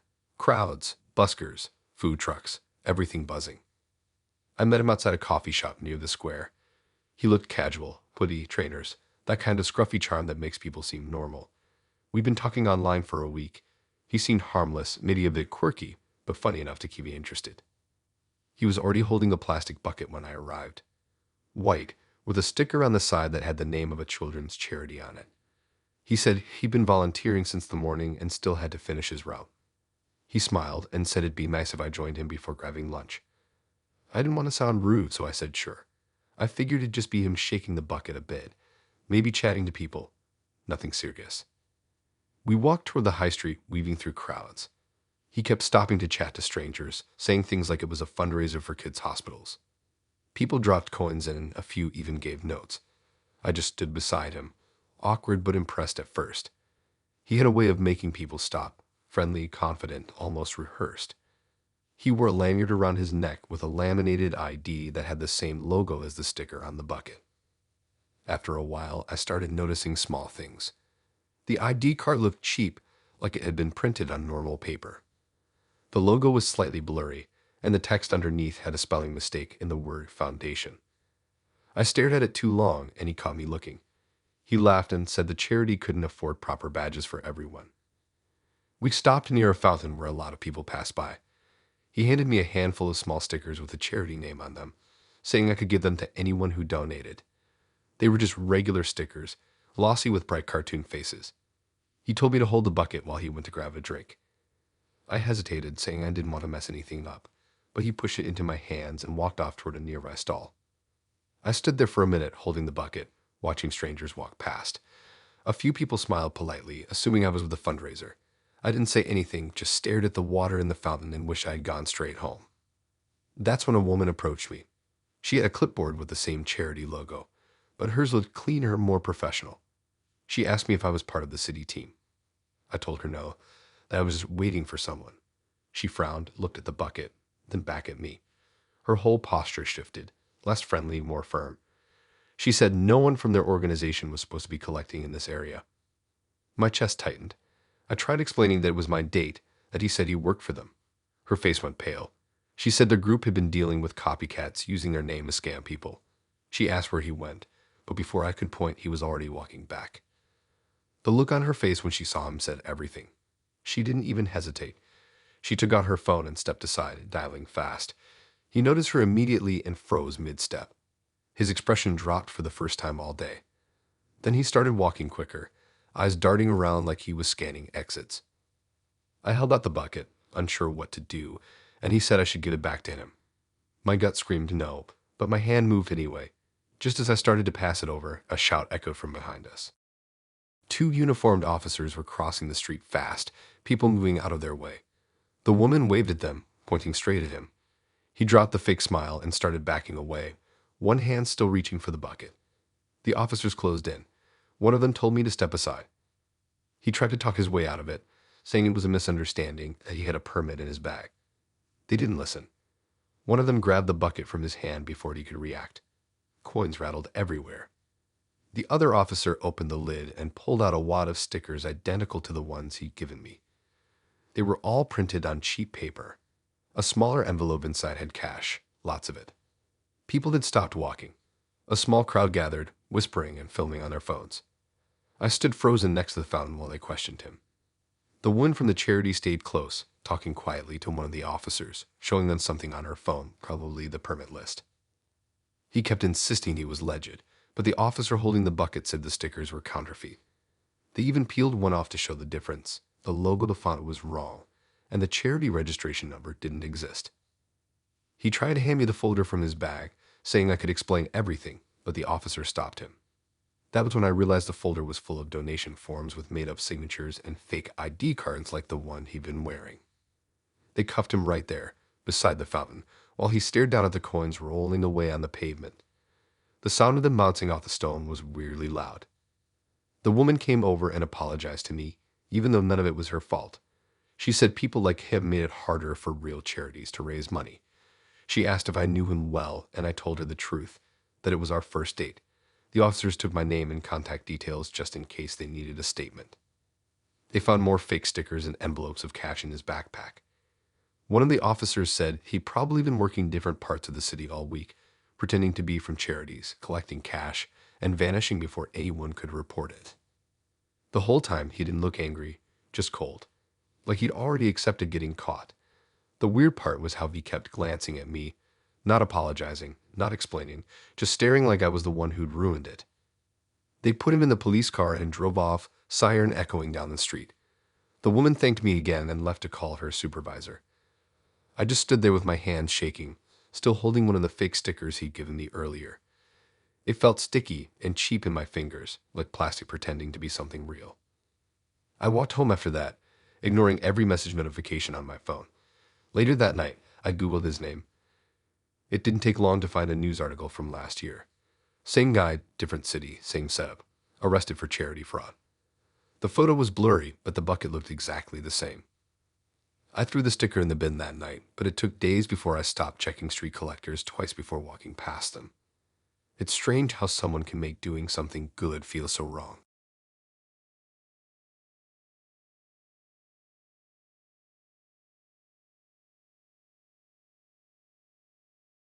She wasn't like most girls I met online.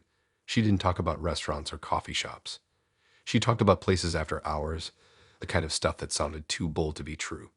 When she said she could get us into a cinema for a private screening, I laughed and thought it was just her way of sounding mysterious. She said she had a friend who worked there and owed her a favor. I didn't question it. It sounded fun, different, a good story to tell later. We met outside the cinema around 9 p.m. It was one of those massive chain ones, 5 floors high, neon lights flickering over posters for movies that all looked the same. She wore a black hoodie, hair tucked up, walking with purpose like she'd done this before. I was a bit nervous but more curious than anything. She barely said hello before nodding toward the side of the building and saying we weren't using the main entrance. I followed her down a narrow alley beside the cinema where staff smoked during breaks. A delivery door was slightly open, light spilling out. She walked straight in without hesitation. I hesitated for half a second, then followed. Inside was a maze of gray corridors, lined with crates, cleaning carts, and the hum of machines. The smell was a mix of popcorn and damp air. She led the way confidently, turning corners like she knew the map. I kept asking if we were allowed to be back there, and she just laughed it off, saying her friend had told her which door to use. The corridors were empty except for distant sounds from the main cinema floor, footsteps, muffled movie dialogue, the faint clatter of cups. After a few minutes, she stopped at a metal door marked technical staff only. She pulled out a lanyard from her pocket with a faded access card clipped to it. It looked old, the kind of thing you find on eBay. She tapped it against the scanner. The light flashed red, not green. She frowned, then swiped it again, harder. This time it clicked. The room beyond looked nothing like a theater. It was full of cables, server racks, and humming black boxes with blinking lights. The air was cold, almost metallic. I realized then this wasn't some projection booth for a single screen. It was the main network room that probably controlled the entire building. She grinned and said this was where the magic happened. I thought she was joking until she crouched by one of the metal cabinets and pulled a screwdriver out of her bag.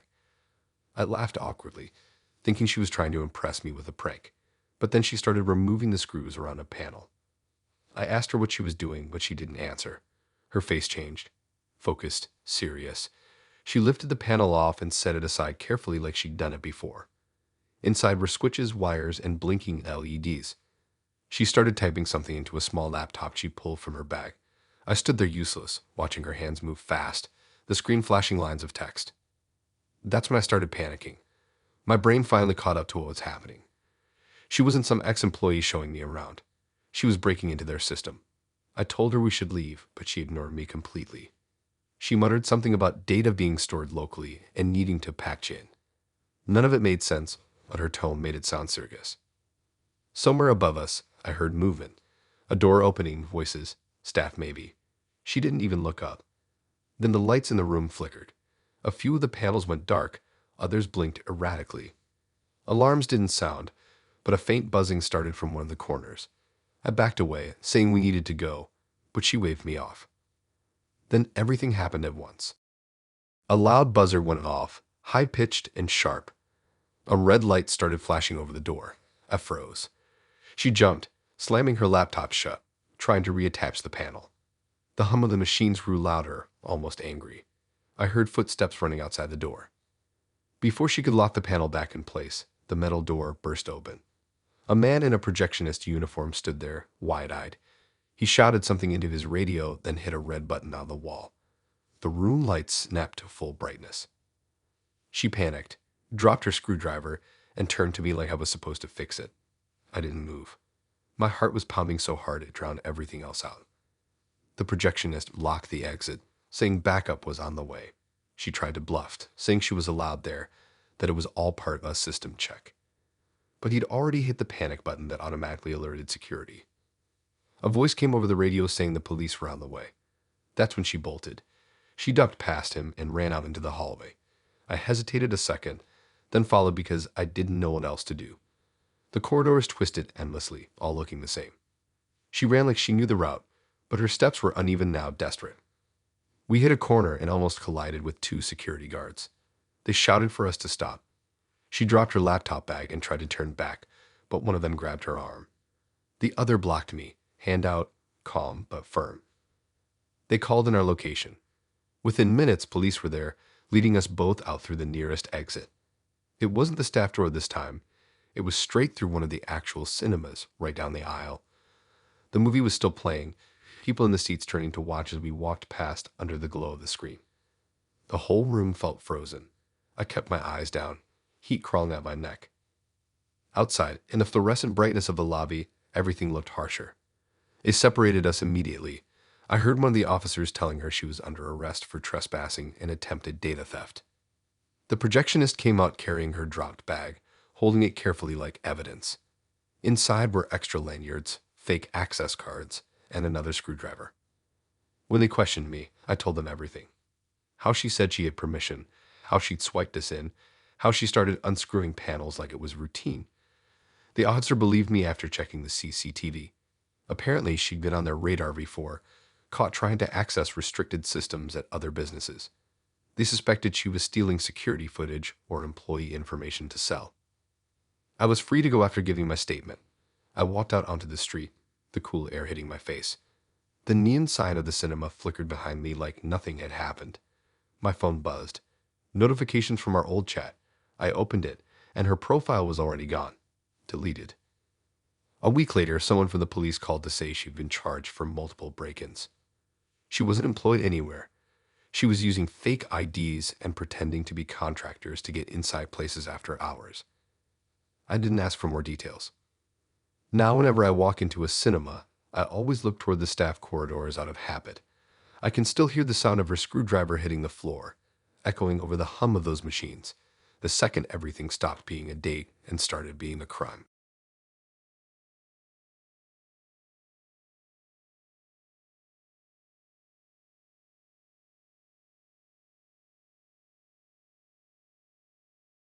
I thought it was going to be a hiking date, something chill outdoorsy, the kind of thing people say they love doing but never actually plan.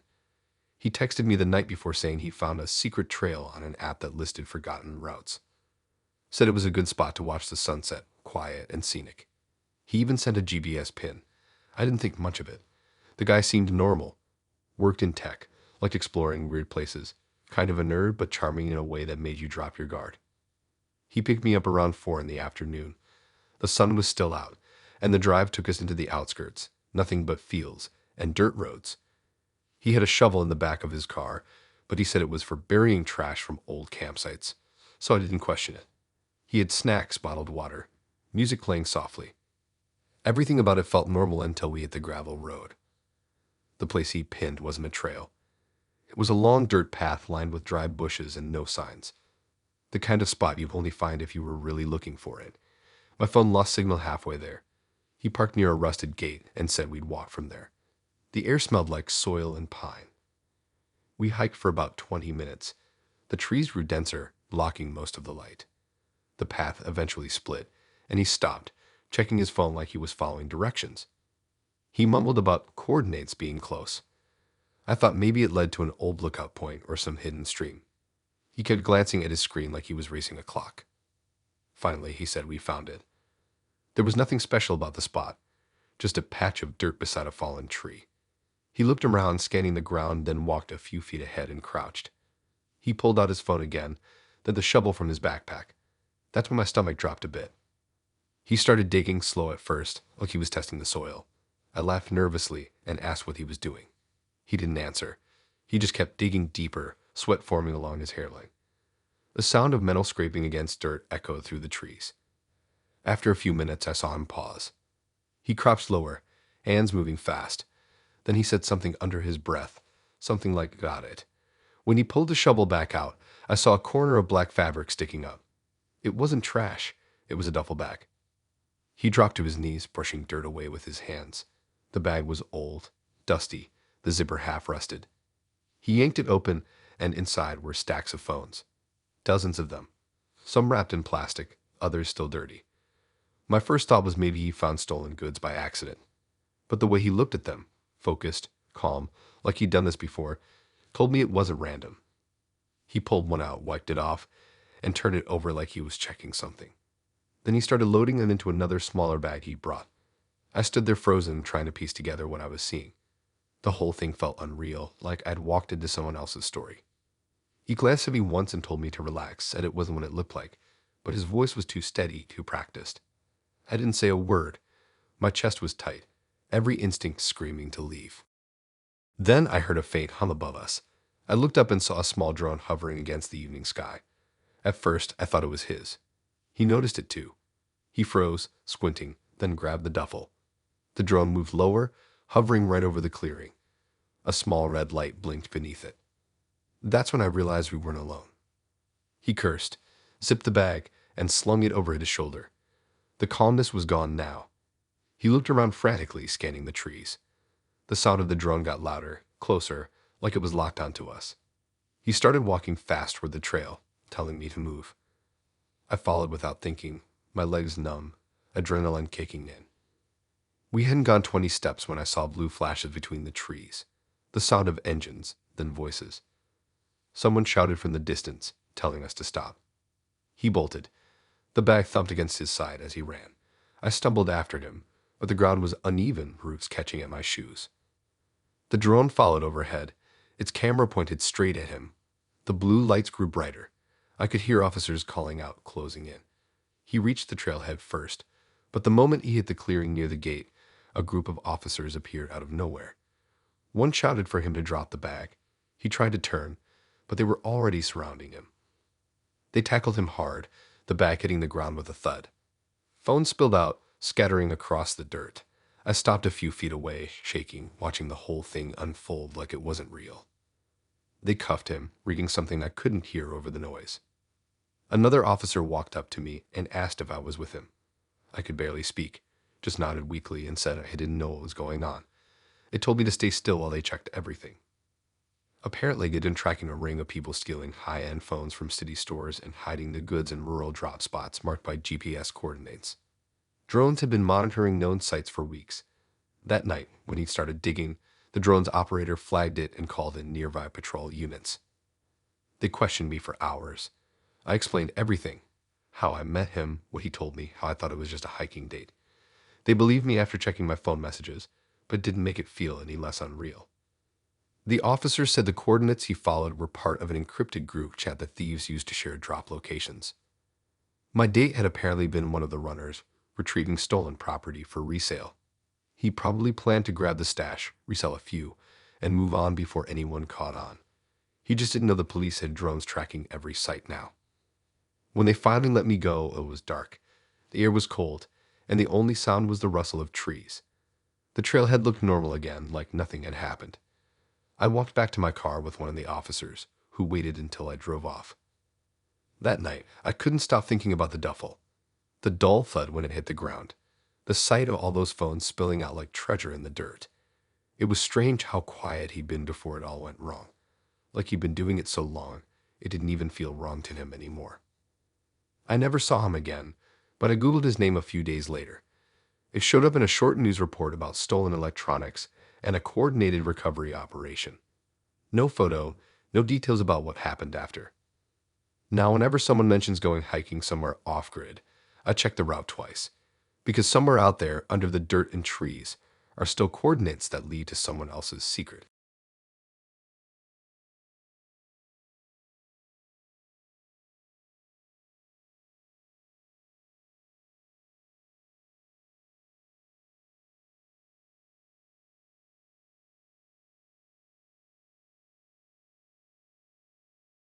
The way she described it made it sound like the coolest first date ever. She said she'd get reservations at a members-only restaurant downtown, somewhere hidden where you had to buzz in and give a name before they even opened the door. I thought it sounded kind of pretentious, but she said it was one of those places that people in the know went to. I figured she wanted to impress me, or maybe just prove she wasn't like the usual dinner date type. She looked incredible when I met her outside. Confident, perfectly calm, hair tied back like she owned the night. The restaurant was tucked between two old brick buildings with no sign, just a small brass plate by the door. She pressed the buzzer, gave her name, and after a moment a guy in a black suit unlocked it. The smell of truffle oil and grilled meat hit immediately. The place was quiet, expensive looking, all low lights and velvet seats. The host led us down a short hallway to a room in the back. It wasn't big.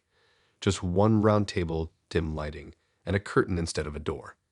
She told me this was the private room, usually booked for business dinners. The table was already set with wine glasses and silver cutlery. I remember feeling like I didn't belong there. Everything was too clean, too silent. She didn't order anything at first, said she was waiting for the others. I laughed awkwardly and asked what she meant, but she just smiled and said her friends were running late. She took her jacket off, laid it across the back of the chair, and reached down under the table for something. I thought she dropped her phone, but when she came back up, she was adjusting the tablecloth. She gave me this quick glance, like she wanted to make sure I hadn't noticed. The waiter came in briefly with water and left again. The way he looked at her told me she'd been there before. She poured herself a drink, completely relaxed, scrolling through her phone while I tried to think of something normal to say. 10 minutes passed. Then two men walked through the curtain, both in suits, both quiet.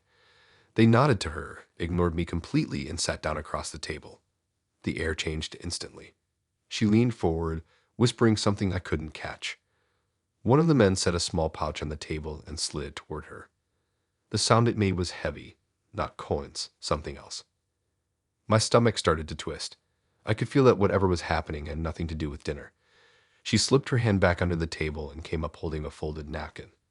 She set it beside the pouch and started talking low, calm, almost rehearsed. The two men leaned in. I noticed the corner of something metallic poking out from under the napkin, shiny, with a watch face reflecting the light. That's when I realized what was going on. There were more of them under the tablecloth, several shapes, all flat and hidden. She wasn't waiting for friends. She was meeting buyers. She caught me staring and smiled like it was no big deal. She said something to me in a soft voice about just needing a minute to finalize something. I couldn't even speak. My throat was dry, heart pounding so hard I could hear it in my ears. The men started inspecting the items quietly. One of them held up a watch close to the light. It looked expensive, thick, heavy, probably worth more than my car. She said something about provenance, about keeping it discreet. The second man reached into his jacket, and I thought he was going for money, but he wasn't. He was pulling out a folded sheet of paper, some kind of form. Then the curtain rustled. A waiter peeked through, glanced around, and left immediately. That's when everything started happening fast. Before anyone at the table could move, a loud voice from the hallway shouted something deep, commanding. The men both turned their heads at once. The curtain flew open and light poured in. 4 officers in plain clothes stepped inside, yelling for everyone to stay seated. She froze. The men didn't. One of them tried to stand, but the nearest officer grabbed his shoulder and shoved him down hard. The other reached for his jacket again, but stopped when he saw a gun pointed his way. Someone knocked the napkin off the table during the scramble, and the watches spilled out across the white tablecloth. Gold, silver, all lined up like evidence. She didn't say a word. Her hands went flat on the table, calm but shaking slightly. An officer moved behind her and cuffed her wrists. The two men were already being pulled out, the pouch left behind. I sat there completely still, heart hammering, trying to make sense of it. The officer nearest me asked my name and if I knew what was happening. I told him it was our first date. His face said he'd heard that before. He asked how long I'd known her and if I'd seen her handle anything under the table. I told him exactly what I'd seen: the napkin, the watches, the pouch. He nodded and asked me to step outside. The restaurant was chaos. Guests from other tables were standing in the hallway, whispering. The host looked pale, clutching a phone to his chest. Outside the private room, officers were already bagging evidence. They laid out the watches carefully. There had to be at least 15 of them, all tagged and photographed. She walked past me in handcuffs, eyes blank, not saying a word. For a second, she looked straight at me, expressionless. The officers led her out through the main dining room, the sound of her heels echoing against the tile. The two men followed behind, both silent. One of the detectives explained what was going on. The restaurant had been under quiet surveillance for weeks because of a suspected fencing operation, people using private dinners as cover to trade stolen goods. That night's meet had been flagged through a tip-off, and the police had waited until the exchange started before moving in. They checked my ID, asked a few more questions, and told me I could go once they confirmed I wasn't part of it. I sat in the waiting area while they wrapped everything up. The waiter who'd served us earlier brought me a glass of water and just whispered, "You picked the wrong date." When they finally let me leave, the air outside felt freezing compared to the heat inside.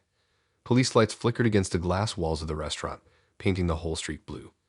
I stood there for a minute, just staring at the building, watching the reflections of uniforms moving inside. I got home past midnight and sat in my car for a long time before going in. My phone buzzed, a message from her number. It was just one line: "Sorry it went that way."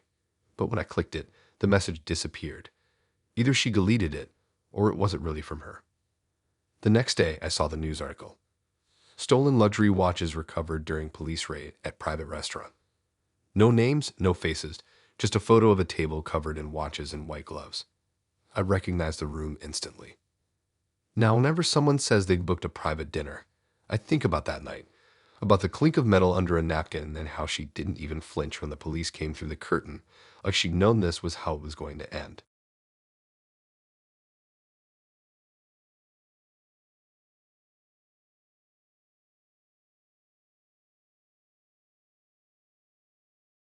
It was supposed to be a fancy night out, one of those charity galas that regular people only see in photos. He told me he'd been volunteering at it for a few years, said he could get me in for free since he helped with the set. I thought it sounded exciting, different from the usual dinner or movie date. He said it was for a hospital fundraiser at a downtown event hall, so it didn't sound sketchy at all. When I got there, the building was already glowing. Chandeliers, music, people in black suits, and dresses strewn inside. He met me outside wearing all black with a small badge on his shirt that said event support. He looked legit, confident even. He said we'd skip the main crowd and go through the staff door since he was technically working. I followed him down a short hallway that smelled like cleaning products and perfume. Inside, the coat check area was huge. Racks of jackets, scarves, handbags, the kind of stuff that looked expensive even from a distance. He said we'd stay there for a bit, helping out before going into the main hall for food later. I didn't really question it. He handed me a tag and said to just give people their coats when they came to collect them. It seemed harmless. At first, it was even kind of fun. People smiled, thanked us, dropped off their jackets and wallets to hold safely until the end of the night. The line never stopped. I stood behind the counter, placing coats neatly on hangers while he handled the bags. He was fast, moving efficiently, keeping up a friendly tone with guests. He looked like he'd done it before. But after a while, I noticed something weird. He kept picking certain coats, heavier ones, the kind that usually meant designer, and setting them aside on a separate rack near the back. When I asked about it, he said those belonged to VIPs and needed special handling. It made sense at first until I saw him slip his hand into one of the coat liners. He pulled something small and dark from it, a wallet. He glanced at it quickly, then slid it into his back pocket before rehanding the coat. My stomach dropped. He noticed me staring and smiled like it was no big deal. He said he was just checking for IDs to confirm tags. But it didn't look like checking. It looked like stealing. I froze. I didn't know what to do. The music from the ballroom was thumping through the wall, and people kept coming in, dropping off more coats. He moved faster now, sliding his hand into pockets with practiced ease. Every so often, he'd step behind the counter and stuff something into his jacket. The worst part was how calm he looked, like this wasn't his first time, like he was collecting something that already belonged to him. I tried to act normal, but I could feel my hands shaking whenever someone approached. I thought about leaving, but the door we came through was locked from the inside. The only other exit led straight into the main hall. I didn't want to cause a scene, so I just kept hanging coats, heart racing. Then one of the security guards walked past the corridor outside, glancing in briefly. He didn't stop, but something in his look made me think he'd noticed something off. I hoped he had. About 20 minutes later, I saw a small red light on the ceiling flicker. It looked like a camera, and for the first time, I felt a bit of relief. I hadn't even realized the room had CCTV. He didn't seem to notice. He kept working, moving even faster, as if trying to finish something. Every few minutes, he leaned down behind the counter, messing with a small black bag he brought. I caught a glimpse. Multiple wallets stacked together. My chest tightened. I realized he wasn't just picking random coats. He was targeting them, the ones with weight, or with brand logos on the collars. Suddenly, the lights above us flickered. Not off, just once, like a signal. Then a voice came through a small intercom near the door. It said something short, too quick to make out. He froze mid-movement. I saw the panic flash across his face for the first time all night. He dropped the wallet he was holding and looked toward the exit. I didn't even have time to speak before two men in suits entered the room. They weren't guests. They were security. One of them calmly locked the door behind him while the other spoke into his earpiece. My stomach felt like it dropped through the floor. He tried to act casual, asking if something was wrong, but one of them told him to keep his hands where they could see them. The second guard moved behind the counter and picked up the black bag. He unzipped it, revealing a pile of wallets and jewelry wrapped in napkins. The silence that followed was unbearable. He didn't even try to deny it. He just stood there, his jaw tight, staring at the ground. Within seconds, more people entered, plainclothes officers this time. They cuffed him on the spot while one of them explained that CCTV had been monitored live from upstairs. They'd been watching him since the first time he dipped his hand into a coat pocket. Apparently he'd been flagged before, suspected of doing the same thing at other charity events around the city. The officers thanked me for staying calm. They said I was free to go once they checked my ID. I stepped aside while they finished up, watching as they laid out the stolen items on the counter, tagging each one. The bright colors of the wallets and the shine of jewelry against the dull wooden surface looked out of place. He didn't look at me as they led him away. He just kept his head down, silent. The same hands that had moved so smoothly minutes earlier were now cuffed behind his back. When they opened the door to escort him out, I saw a hallway full of curious staff and guests whispering.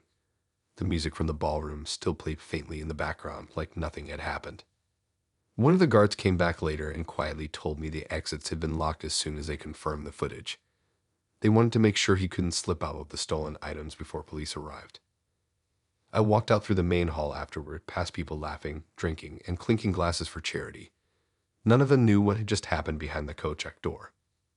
Outside, the night air was freezing. I could still see the reflection of blue lights bouncing off the glass doors as a patrol car pulled away. My phone buzzed. A message from an unknown number. Just one word, sorry, then it vanished. I went home and sat on the edge of my bed replaying everything. The calm confidence, the fake volunteer badge, the way he made stealing look like routine. I realized he'd probably been planning that date long before he even messaged me. Now, whenever I see a coat check sign, I glance twice at whoever's behind the counter. Because somewhere in another fancy room, someone else might be running the same trick, waiting for another person to walk right into their story without suspecting a thing.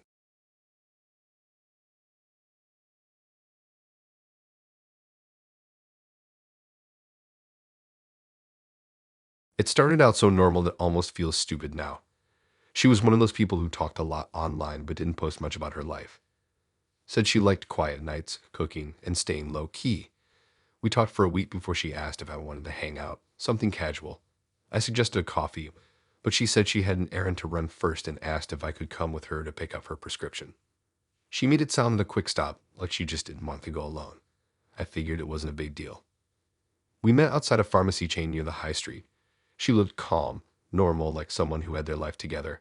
Hair neat, big tote bag over her shoulder, smile that didn't show nerves. She said the place always took forever, so I should come inside with her to keep her company. The pharmacy was quiet, mostly older people waiting in line, a faint smell of hand sanitizer and plastic. She walked straight up to the counter and said she was here to collect a script. The pharmacist asked for her name and ID. She slid a small folded piece of paper across the counter, written in neat blue ink. The pharmacist scanned it, nodded politely, and said to give him a few minutes. We moved to the side. She was tapping her foot, looking around, not at me. Something about how tightly she was gripping her bag made me notice. It wasn't impatience. It was tension. I asked what she was picking up, trying to sound casual. She smiled quick, said it was antibiotics for a tooth infection. The answer came out too smooth, like she practiced it. Behind the counter, I saw the pharmacist stop at his computer, look at the screen for longer than normal, then glance at her prescription again. He picked up the phone next to him, but didn't dial, just spoke quietly into it while looking toward the back. She didn't notice at first. She was staring at a shelf of vitamins, pretending to be distracted. A woman behind us coughed. The lights in the ceiling buzzed faintly. It felt like time slowed down. A minute later, another pharmacist appeared from the back. Older, glasses, serious face. He took the paper from the first one and looked it over. Then he looked directly at her. He smiled politely and said it would take just a bit longer to process. That was when I knew something wasn't right.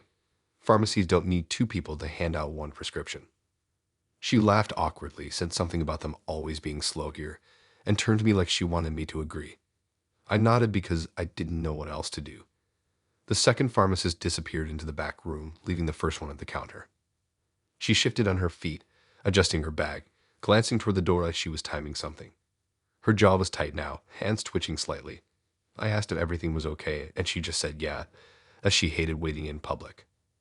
Then, out of nowhere, a sound came from the back, a quiet click, like a latch locking. I didn't register it until I saw the first pharmacist subtly press something under the counter. She caught the movement too. Her body stiffened. The seconds after that were so awkward they burned into my memory.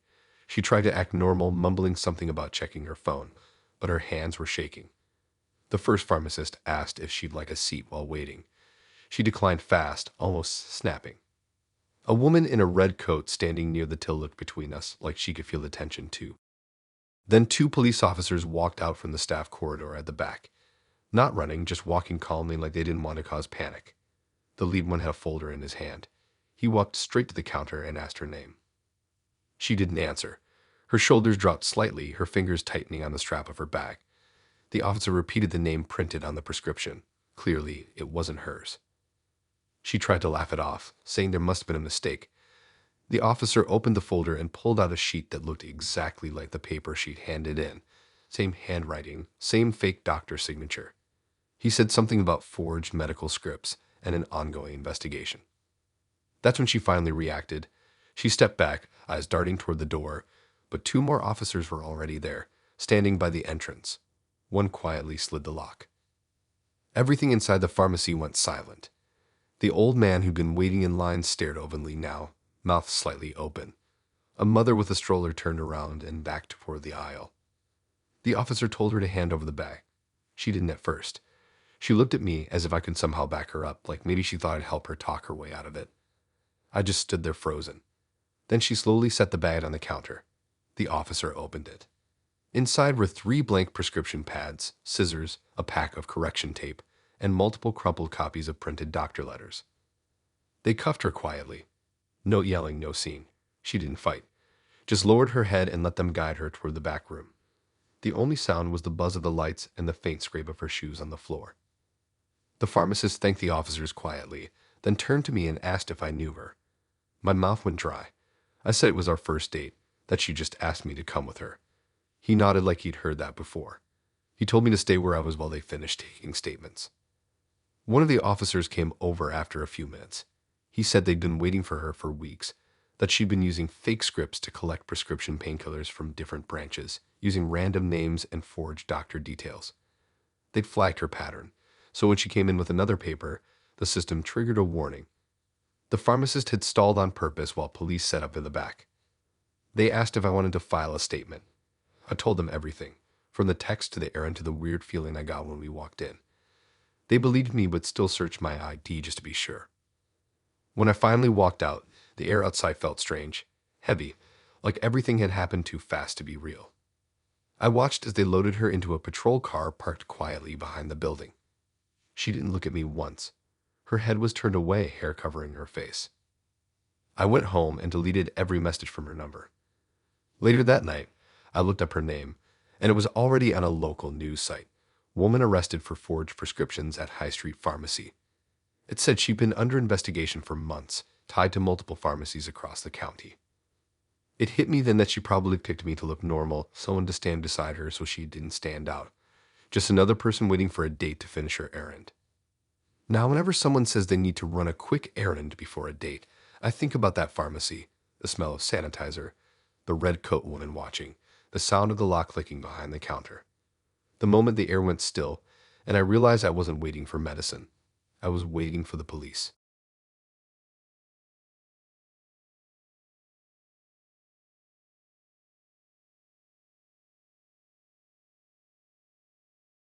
He'd said from the start he wanted our first date to be different.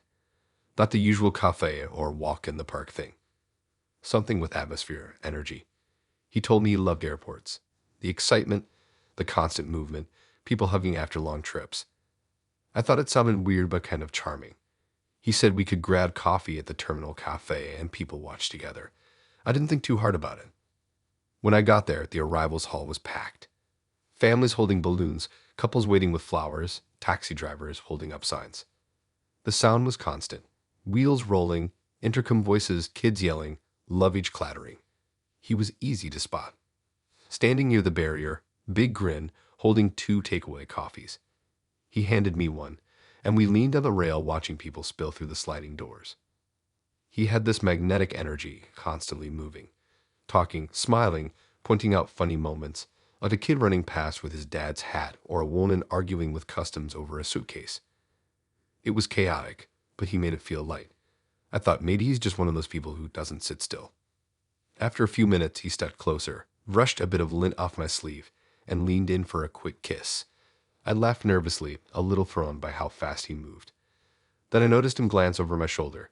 His smile didn't drop, but his focus shifted slightly. A man had just come through the doors dragging 2 suitcases. My date straightened up suddenly, waved enthusiastically, and walked over like he knew him. I thought maybe it was a friend or relative. He greeted the man like they'd met before. Quick hug. Big grin. But the man's face looked confused. My date clapped him on the shoulder, said something short, and while doing it, his other hand brushed the handle of one of the suitcases. He held it for a second, laughed, and walked away like nothing happened. I didn't register it right away. He came back all energy again, sipping his coffee. I asked who that was, and he said someone he used to work with. He didn't look back. I shrugged it off, though something felt slightly off. He suggested we walk closer to the baggage carousel to stretch our legs. The crowd there was even thicker. People pressed against the conveyor, staring at the line of bags circling around. He stood beside me, his arm around my shoulder, whispering jokes about people's airport fashion. Every few minutes, he'd lean in and kiss me again, quick, casual, but each time his eyes darted past me. The next moment is burned into my brain. He broke away mid-conversation and stepped forward, waiting like he recognized another person. This time it was a woman struggling to lift her suitcase off the belt. He grabbed the handle for her, smiled, and helped pull it free. She smiled back, thanking him, distracted. As she turned to fix her coat, he kept hold of the bag for just a second too long. His fingers brushed along the zipper, quick and practiced. Then he let go and stepped back to me like nothing happened. My brain was starting to piece it together. I watched him adjust his sleeve, casually pocket something small and dark before putting his arm around me again. I asked who that was, and he said she was an old neighbor. My stomach twisted. I wanted to leave, but before I could, the intercom buzzed overhead. Something about unattended baggage. Then a sharp alarm went off near Carousel 4. Heads turned. Two security guards walked quickly across the floor toward the area where he'd just been. He tensed beside me, eyes darting toward the exit. He said we should get coffee again before the lines got long. His tone was suddenly rushed, his usual grin stretched too wide. I followed slowly, my heart pounding. We passed the main exit, but he didn't stop. He kept walking toward another corridor, the one leading to the short-term parking area. Then everything happened at once. Two men in dark uniforms appeared from behind the information desk, moving fast but not running. They spoke into radios, glancing our way. Another voice echoed from behind us, sharp, commanding. He froze mid-step, turning slightly, pretending to be confused. I saw the flash of a badge as one of them raised his hand. They were airport police. He didn't run, just stood there as one officer approached and told him to stay still. People around us started whispering. The alarm near the carousel was still blaring in the background. The officer asked him to empty his pockets. He tried to smile, saying it was a mistake, that he was just helping travelers. The other officer reached into his jacket and pulled out two small wallets and what looked like a gold chain. The realization hit like a punch. He'd been stealing from people right in front of me, using hugs and distractions to slip things from open bags. One of the officers asked me to step aside. I just stood there stunned while they cuffed him. He didn't fight, didn't say much, just looked down, expression blank now. The playful energy was gone completely. The officers led him back toward the carousel area. The crowd had already cleared out, and I saw another guard holding the laptop bag near the belt, showing it to a couple who looked panicked. The alarm finally stopped, replaced by muffled announcements. A woman officer came over and took my name. She asked how long I'd known him. I said this was our first date, that I had no idea what was going on. She nodded sympathetically but still wrote everything down. She said they'd been tracking reports of stolen belongings for weeks. Wallets, passports, small electronics disappearing in the arrivals area. They'd spotted him on CCTV several times, always pretending to greet someone, always blending in with waiting crowds. He used people like me as cover, blending a date with his distraction routine so it looked like he was just a guy in love waiting for someone. They let me go after checking my ID and making sure I hadn't been involved. I walked out through the automatic doors into the cold air, feeling dizzy. The flashing lights from the police car reflected off the glass behind me.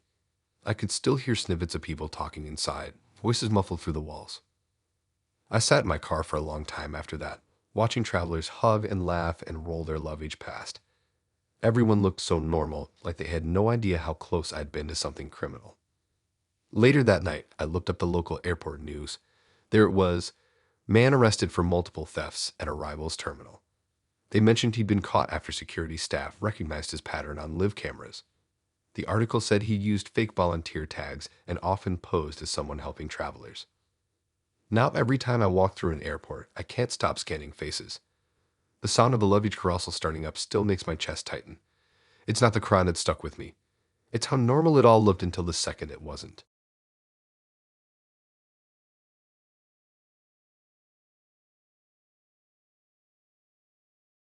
She called it a supper club. Said she ran it twice a month. Invite only, small crowd, good food, good wine, good company.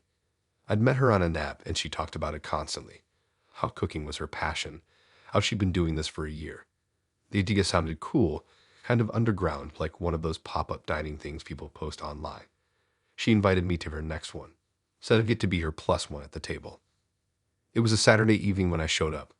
The flat was on the top floor of a renovated building near the river, modern, clean, with huge windows. She buzzed me up and met me at the door wearing an apron, hair tied up, all smiles. The place smelled incredible. Garlic, butter, something roasting. There were already people inside, maybe 10 in total, sitting around a long table with candles and mismatched wine glasses. She poured me a drink and introduced me to everyone. Most of them were strangers, though a few seemed to know each other from her past dinners. Everyone was friendly, relaxed, the kind of group that instantly clicked. Music played softly in the background, and the kitchen door was open so we could see her moving around while chatting. I remember thinking how effortless it looked. Her cooking, plating dishes, checking the oven while laughing at someone's story. It didn't feel like a first date. It felt like she was in her element, and I was just lucky to watch. The first course was pasta. Handmade, she said. Then came roasted chicken, potatoes, and a salad with pomegranate seeds. Everything tasted amazing. People kept complimenting her, and she brushed it off like it was nothing. But halfway through the main course, something started feeling off. The guy sitting across from me went quiet, holding his stomach. Then another woman started fanning herself, saying she felt dizzy. I thought maybe it was the wine, but within minutes, 2 more people were pale and sweaty. Someone stood up to go to the bathroom and almost fell. The mood in the room flipped instantly. She tried to stay calm, saying it might just be food poisoning, maybe from the chicken. She rushed back into the kitchen, muttering to herself, rummaging through drawers. I followed her, asking if she needed help, but she waved me off. Her hands were shaking as she opened the fridge and started throwing things into a bin bag, raw meat, containers, even the cutting boards. People were panicking now. One woman was lying on the couch moaning. Someone else was trying to call an ambulance. I could hear retching from the bathroom. The smell of cooked food that had seemed comforting before now felt heavy, sickly. Then there was a knock at the door, firm, official. When she didn't answer, it came again louder. She looked frozen. Someone from the table went to open it.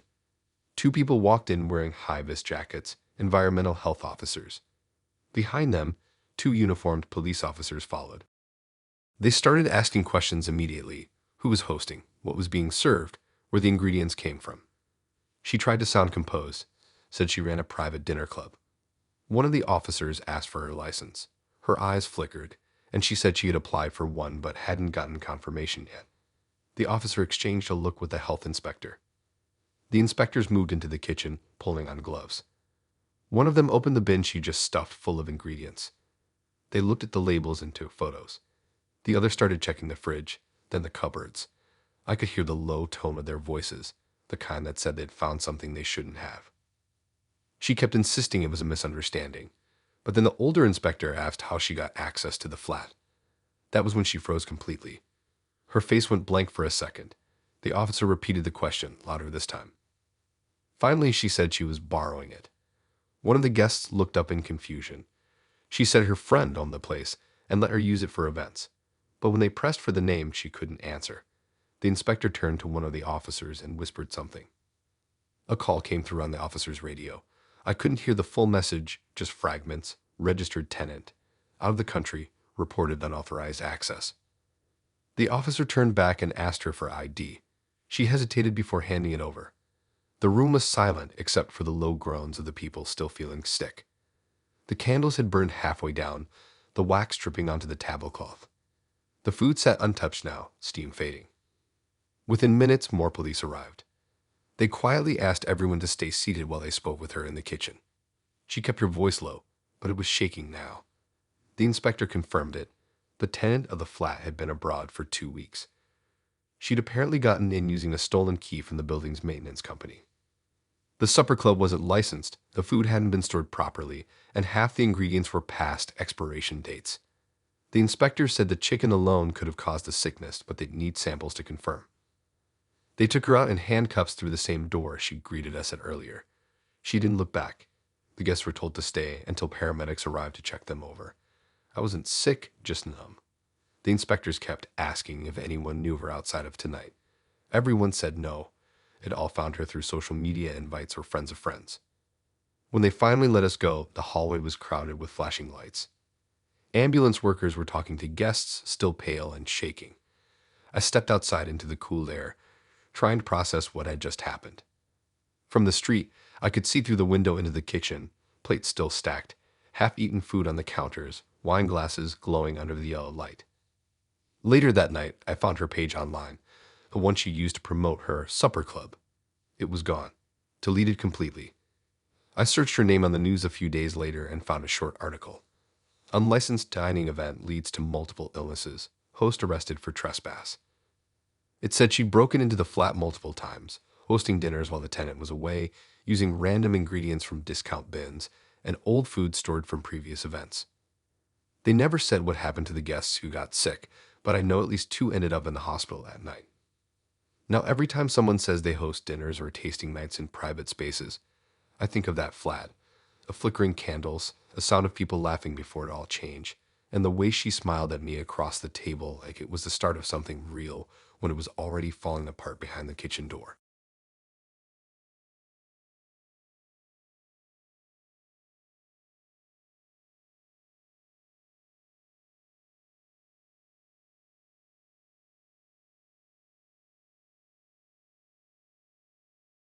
It sounded normal enough at first.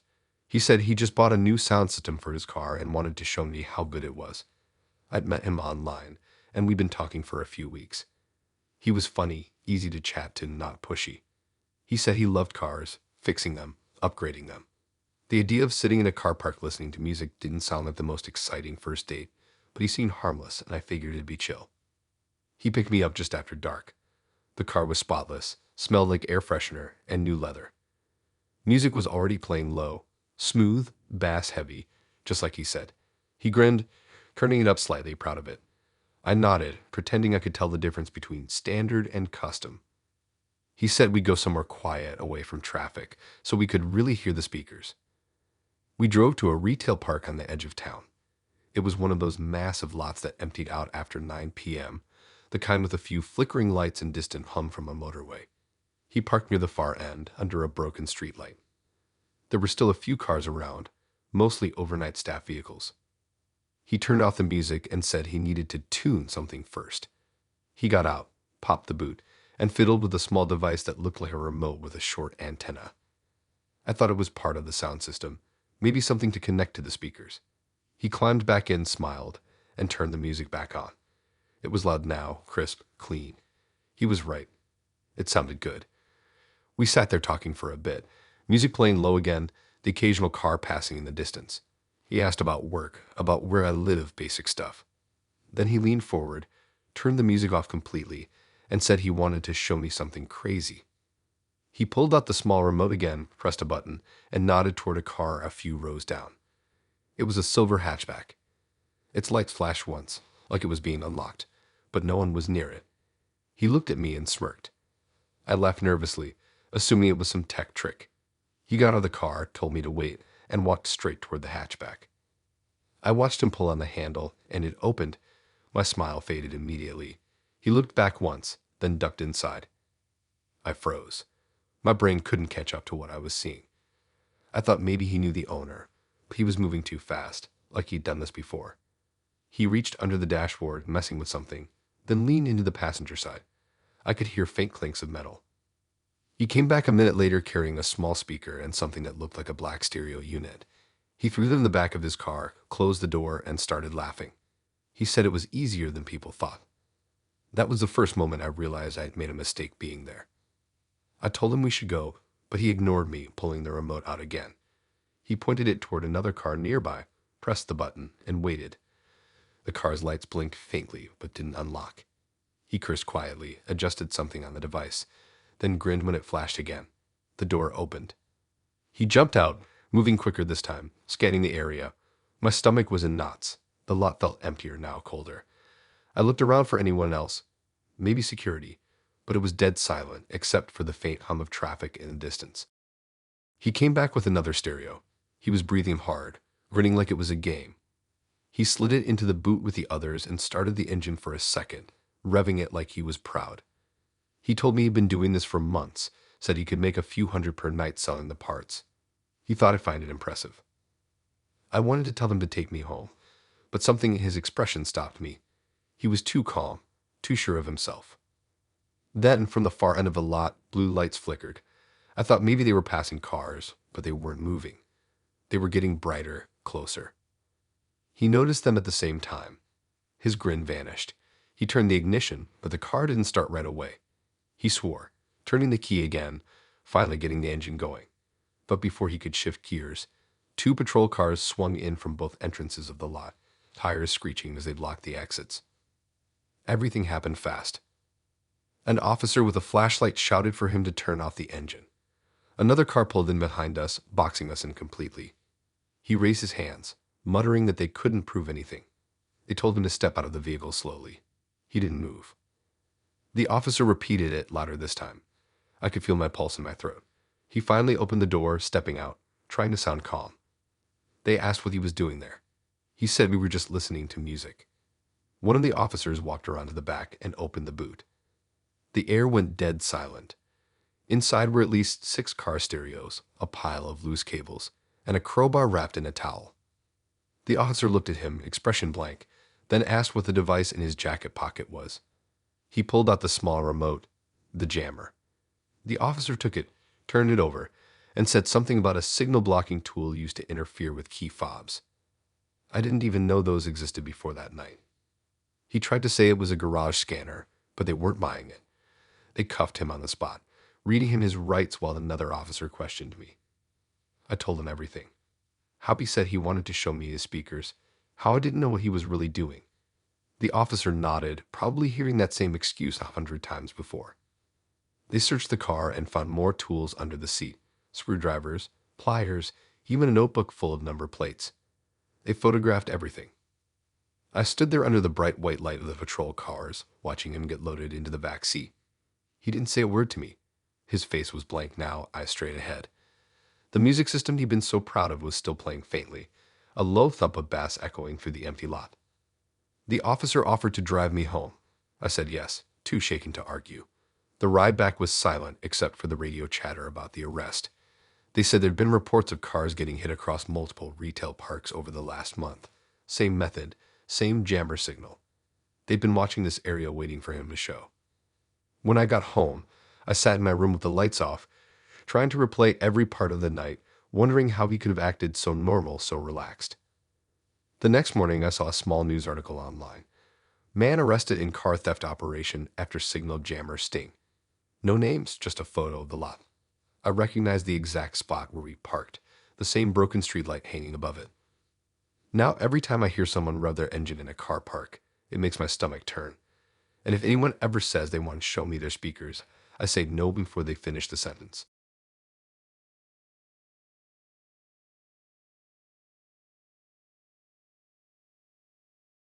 Heard this line before. Come see this amazing view I found. That's what she texted me after a week of chatting.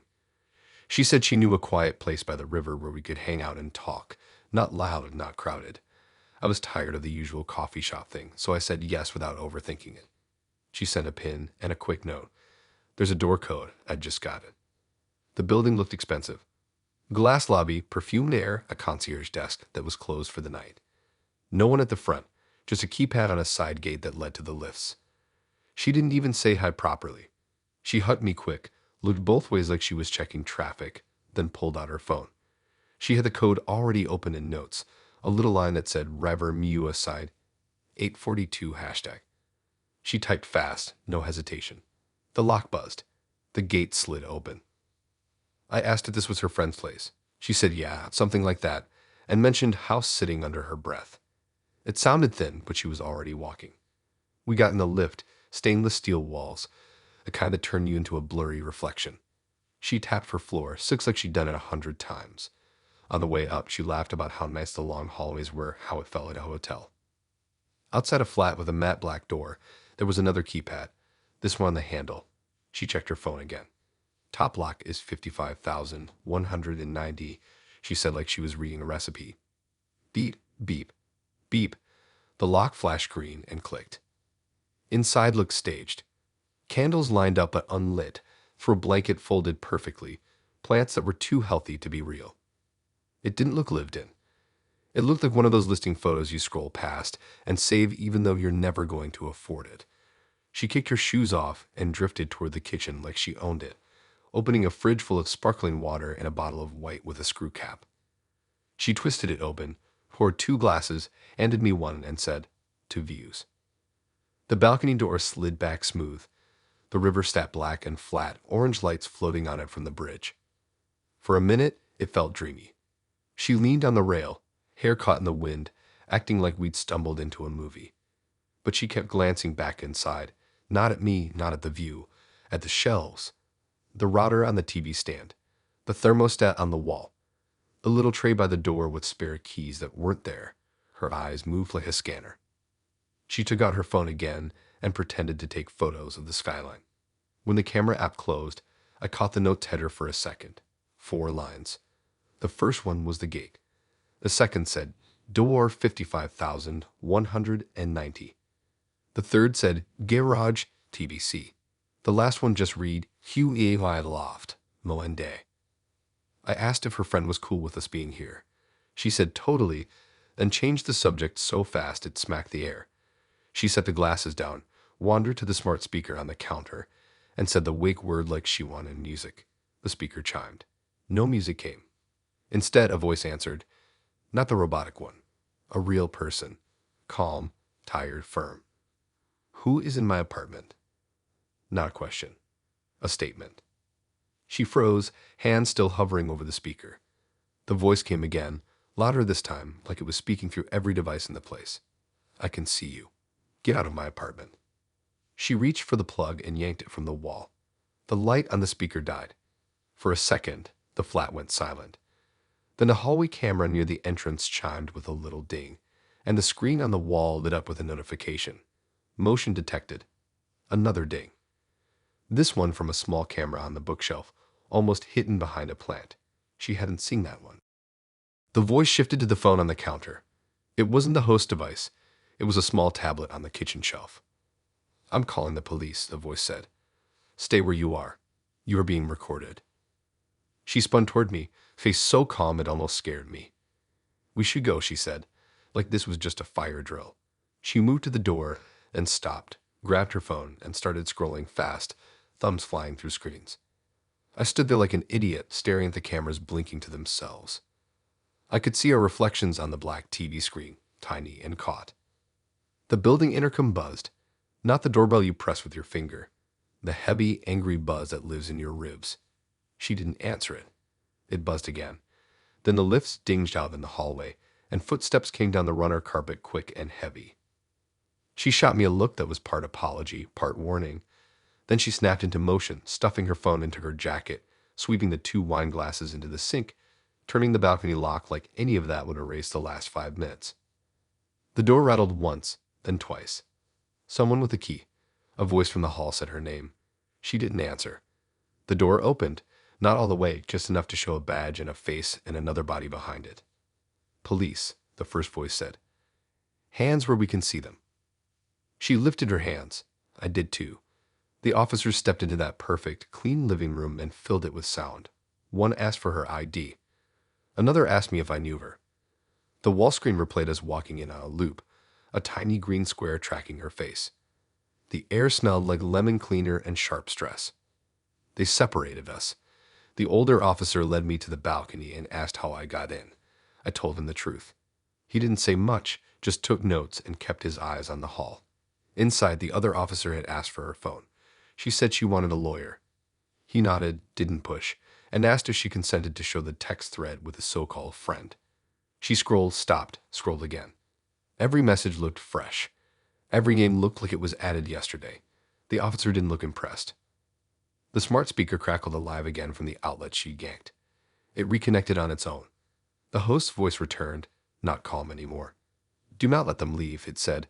I have you on camera. This is my home. I am not in the country. It's strange how you can watch someone's story fold in on itself. She stopped performing. No more little jokes.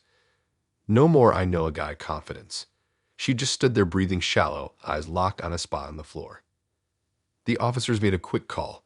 Another unit showed. They asked for the property manager. The manager arrived with a key fob and a folder, flipped to a page with the tenant's name, and read it out to match the voice. He frowned at the keypad. He said codes had been changed last week after complaints. That meant someone had pulled the new ones from somewhere they shouldn't. They put her in cuffs. It wasn't noisy. It wasn't dramatic. Just plastic clicking and fabric rustling. She didn't look at me. On the counter, her phone lit up with a preview from notes. The officer holding her things tilted it toward the body cam. I caught the top 3 lines as they scrolled by. River Miua side, 842 hashtag. Door 55,190. Canal CRES 2573 hashtag. Under that, another Huey Loft, Monday. The officer read them out flat. 3 further property access codes, he said into his mic. They walked her out through the hallway, past the little camera still blinking like a heartbeat. Another officer stayed with me and asked if I was safe to get home alone. I nodded. He told me not to come back to this building and to answer if they called. Then he walked me to the lift like he was escorting a ghost. Downstairs, the concierge had come back on shift. He watched us pass and shook his head like he'd seen this movie too many times. Outside, blue lights painted the glass, then slid away into the dark. I didn't sleep that night. Too wired.